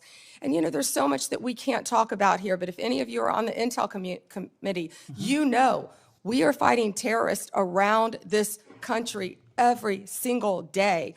Our lawyers are shut down right now. They're not getting paid, but crime is not stopping. They are working around the clock to not only keep our country safe, Senator, but to keep our world safe. And Madam Attorney General, I think all of us hate that there's a shutdown and its impact on the federal workforce, and are working to find a way out of this shutdown, but one that will also restore cuts to health care. we could spend a lot of time on that, but let's focus on, if I could, two more questions related to your service as the Attorney General. The government's asserting the authority to summarily kill people. It says our cartel members through military strikes against boats on the open ocean in the Caribbean. Congress has never authorized such a use of military force, and it's unclear to me how the administration has concluded that these strikes are legal. I'm concerned with what the limiting principle is, whether the government could summarily kill people. It just declares our cartel members as well as unlawful combatants inside the United States, or if they were American citizens. This isn't about defending cartels, and these aren't hypothetical questions. President Trump assembled military leaders and said they would be needed to fight the enemy from within and to train in cities in the United States that he describes as chaotic and violent. Due process is the cornerstone of our Constitution. I'm deeply concerned about the authority our president seems to be asserting to summarily kill people suspected of criminal activity outside the law. As the chief lawyer for our federal government, you have a unique responsibility to ensure maintenance of our constitutional standards. How did you conclude that these strikes on ships or boats in the open ocean are legal? Senator Coons, I'm not going to discuss any legal advice that my department may or may not have given or issued at the direction of the president on this matter. Regarding Venezuela, what I can tell you is Maduro is a narco-terrorist, and we announced I announced $50 million reward for his capture to bring him to this country to face charges. He is currently under indictment in our country. Drugs coming from Venezuela are killing our children at record levels. And They have members been of this flowing committee are into as this passionate country. as you at protecting our families and our communities from fentanyl, but we also need to protect our sailors on the high seas who are conducting freedom of navigation operations in the South China Sea from just an abject violation of international norms and standards about how we interdict ships on the high seas. We can push back on fentanyl and drug trafficking. Many of my colleagues have done so as former U.S. attorneys or prosecutors or attorneys general, but we have to do it in a way that is in keeping with the core values of our Constitution. My colleagues have pressed you on a number of recent actions, particularly in the Eastern District of Virginia. My colleague, Senator Klobuchar, did. And I just wanted to add my voice to those who have expressed real alarm at how in your confirmation hearing, you said you would be leading a department that would look forward, yet public statements by President Trump urging you to go after and to indict and to prosecute specific named people seem to have led to dramatic and sudden action by the department. I am gravely concerned about what is no longer a hypothetical question, which you refused to answer in your confirmation hearing, but is a real question about when or if the president demands you prosecute individuals because he views them as opponents or enemies, what you will do and what your limiting standard is, because the recent episode around the indictment of James Comey left me very concerned about the direction of the department. We're a minute and a half over, Senator Chairman. May I answer? Yes. Senator Coons, as you have stated in the past, no one is above the law. And James Comey is a pending case right now. It's a pending indictment. He was indicted by one of the most liberal grand juries in the country, by our U.S. Attorney Lindsay Halligan, right here in Virginia. And it's a pending case, so I'm not going to discuss the facts of a pending case. But you can understand the alarm about the circumstances of the indictment immediately following President Trump demanding that you take action to indict and prosecute that specific individual. Thank you, Mr. Chairman. Before Hawley, I'd, without objection, introduce two documents into the record. First one is the expanded scope of Arctic frost. The second document is a list of Republican groups and people that Arctic frost targeted, including Charlie Kirk's group, Turning Point USA.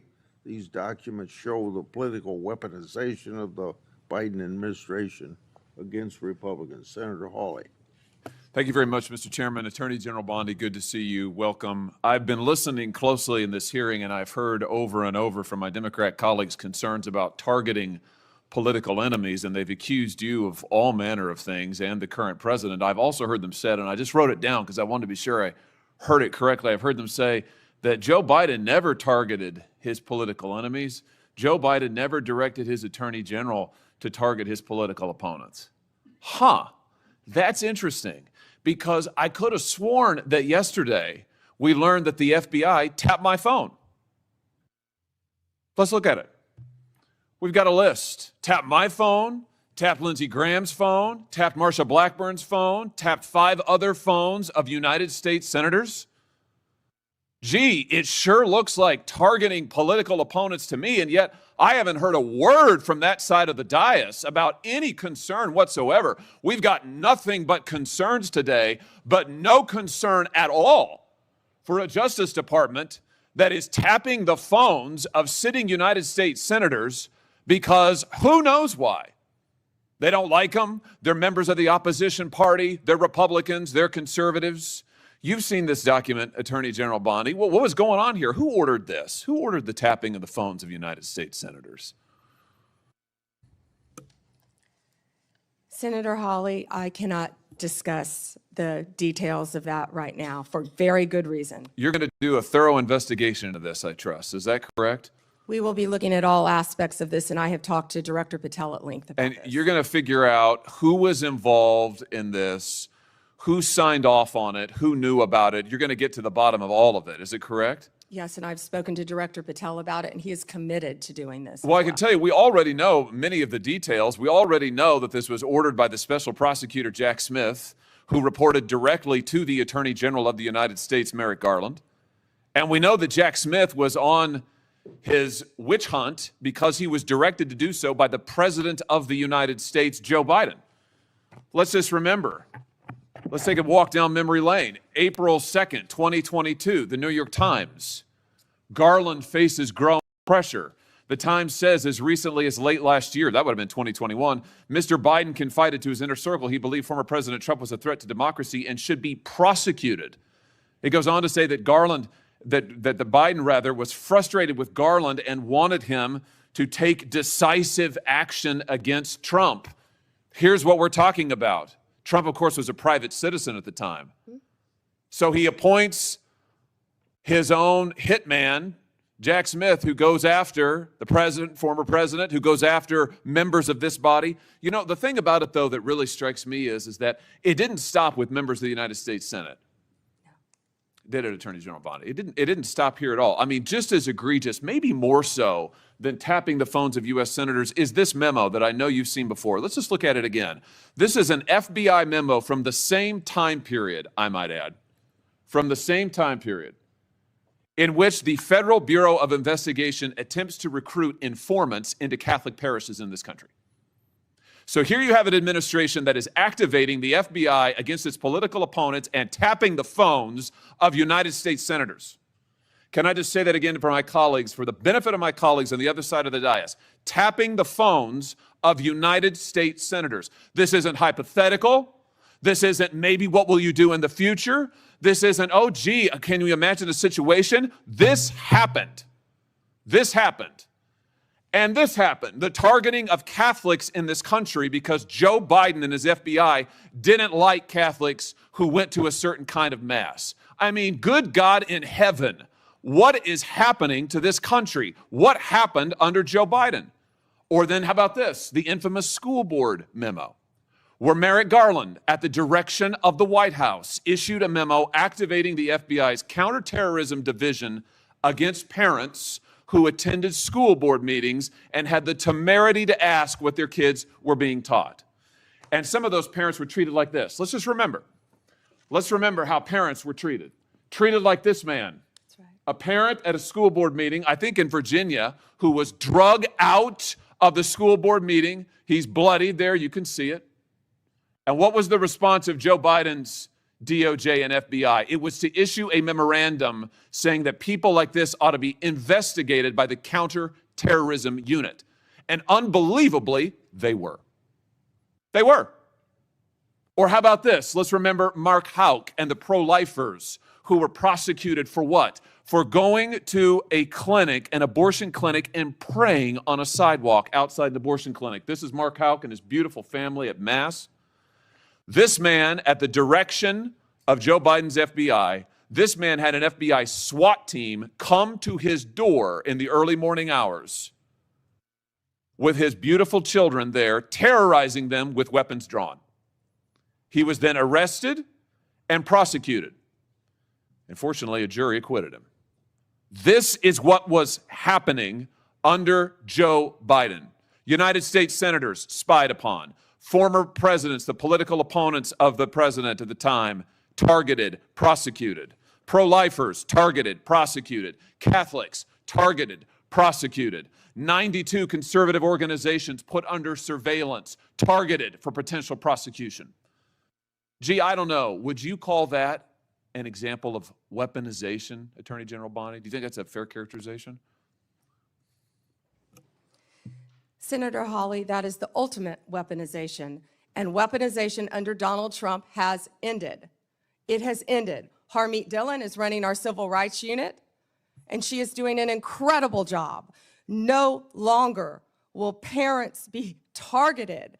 No longer will parents who care about whether their elementary school children have to read a transgender book be targeted and told they cannot have any say in their child's education. That has ended under this administration. People can worship freely, whether they're Catholics at synagogues or Muslims. Everyone can worship freely. That was the ultimate weaponization. They were targeting Catholics. No longer. They have been targeting so many American citizens throughout this country. And Senator Hawley, you have been a champion of this, and thank you for being a champion of that. But under Donald Trump's watch, it has ended. You know, I think about some of the abuses of power in this country's history, and there's been sadly a lot of them by members of the executive branch over the years, whether it's Watergate, whether it's what J. Edgar Hoover did in his time at the FBI, spying on many public figures, RFK, MLK, JFK, you name it. And I just have to say, what we now know happened in the last 4 years under this administration surpasses all of that. It surpasses all of it. Not just for the interference in the legislative branch, not just for the blatant disregard for the separation of powers, not just for the blatant disregard for the First Amendment, but for the targeting of ordinary American citizens who can't afford lawyers, who can't afford to mount a defense, who when the FBI knocks at their door or comes with the SWAT team, they don't know what to do. It is absolutely a disgrace. It is a stain on the history of this country and on the conscience of this country, what this administration did in the last 4 years. So here's what I think needs to happen. Madam Attorney General, I think we need a special prosecutor to be appointed whose sole responsibility will be to get to the bottom of what has happened in every instance that I have just named. I think we need to know exactly who approved the wiretaps on United States senators, who knew about it, what agents were involved at DOJ or the FBI. I think we need to know exactly who signed off on the Catholic memo, the spying memo, who was involved with it, how far did it go. I think we need to know exactly who authorized the prosecution of Mark Houck, who terrorized pro-lifers and tried to intimidate them. I think we need to know that, Mr. Chairman, this committee needs to do oversight hearings. We need to have thorough hearings into what has happened these last 4 years and this abuse that has now just been uncovered, because we have to ensure that it stops. As you just said, Attorney General Bondi, we have to ensure that it stops. This chapter in American history needs to come to a close, never to be opened again. The use of the most powerful law enforcement bodies in the world against ordinary citizens and political opponents must end once and for all. And we have a chance to do it, and it needs to be done with a thorough investigation, full transparency, and those who violated laws need to be prosecuted. I thank you for what you're doing, Attorney General Bondi. I hope that you will launch a thorough investigation. I hope you'll appoint a special prosecutor. Mr. Chairman, I hope we'll hold hearings. And with that, I yield. Yeah. Before I call on Blumenthal, I want to, without objection, introduce into the record a document that General Bondi helped to declassify. The document is a Ray FBI analysis of Nellie Orr's false statements to Congress. Orr never suffered consequences for advancing this phony Trump Russian narrative in attempting to cover up her involvement in the hoax with false statements. Yet time and again, the American justice system has been weaponized against President Trump and his associates. And I've already talked about Peter Navarro in regard to that. The DOJ's inaction on Nellie Orr's criminal referral, despite the obvious incriminating evidence provided in the FBI's own analysis, undermines public trust in the rule of law thanks to Director Wray's utter failure. Senator Blumenthal. Thanks, Mr. Chairman. Just so the American people understand, this issue of weaponization of justice goes to the core of the integrity of our criminal justice system. And I think we can all agree that no individual, no group should be targeted simply because they are a political opponent or because the President of the United States has some personal animosity toward them. You've just said that President Trump is the most transparent president in history. Tragically and chillingly, you may be right when it comes to criminal justice, because far from ending weaponization of justice, I would submit, Madam Attorney General, that President Trump has embodied it. And we have a record. It is a public record of his express instructions that certain individuals be investigated. The Attorney General of New York, Tish James, my colleague Adam Schiff, the former CISA director, Chris Krebs, the DHS former Chief of Staff, Miles Taylor. There's a list. And he has been transparent. In fact, 5 days before the indictment of James Comey, he put this post up as instructions to you. He didn't mince words. He was very open and public that you should indict James Comey and others because they are guilty as hell. No more delay now. 5 days before you indicted, or grand jury at your instructions indicted James Comey. I'd like to know from you what conversations you've had with President Trump about the indictment of James Comey.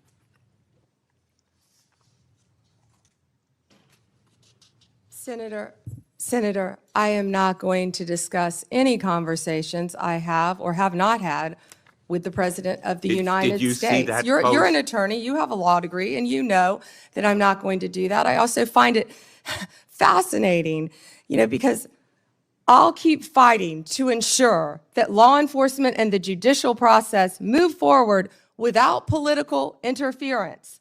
No one is above the law, not even the president. That's a quote from you, Senator Blumenthal, in 2017. Well, let me ask you then, when you saw that No post, one is above the law. That was your quote. When you saw that post, did you talk to anybody in the White House?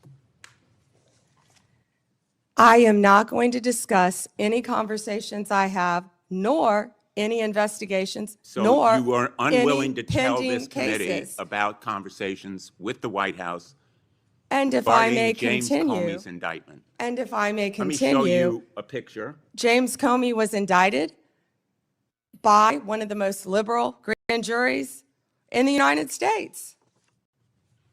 The night before James Comey's indictment, you had dinner with the President of the United States. Pretty intimate group. Was Actually, there James were a lot of Comey people there that discussed- night. That's a great Was James picture. Comey discussed at that dinner? I love that picture. That's a great picture. And there were a lot of people there that night. I think the Well- entire cabinet was there. Did you discuss James Comey with the President of the United States? He was sitting just to your left. Well, 2 seats down, yes, 2 seats down. And I am not going to discuss any I'm going to take conversations that I have as a had or not yes, have with the because President the of the American United public States. is entitled to know, Madam Attorney General. The entire cabinet was at that dinner, Whether too, you took instructions from President Trump after he told you very directly to indict James Comey, which is weaponization of the Department of Justice. You whoa, know, whoa, whoa. I want to agree with my colleague, Senator Hawley, that weaponization of our justice system must end. That's the reason that I propose legislation, and I challenge him and my colleagues on the other side of the aisle to join me in legislation that would create a statutory right of action for people who are selectively or maliciously prosecuted for political reasons. It would codify your manual, the Department of Justice manual, on political prohibitions against political considerations in charging decisions, and prohibit the White House from intervening, President Trump and any other president from intervening in charging decisions. It would make reforms to the grand jury process. You've just said this grand jury was liberal.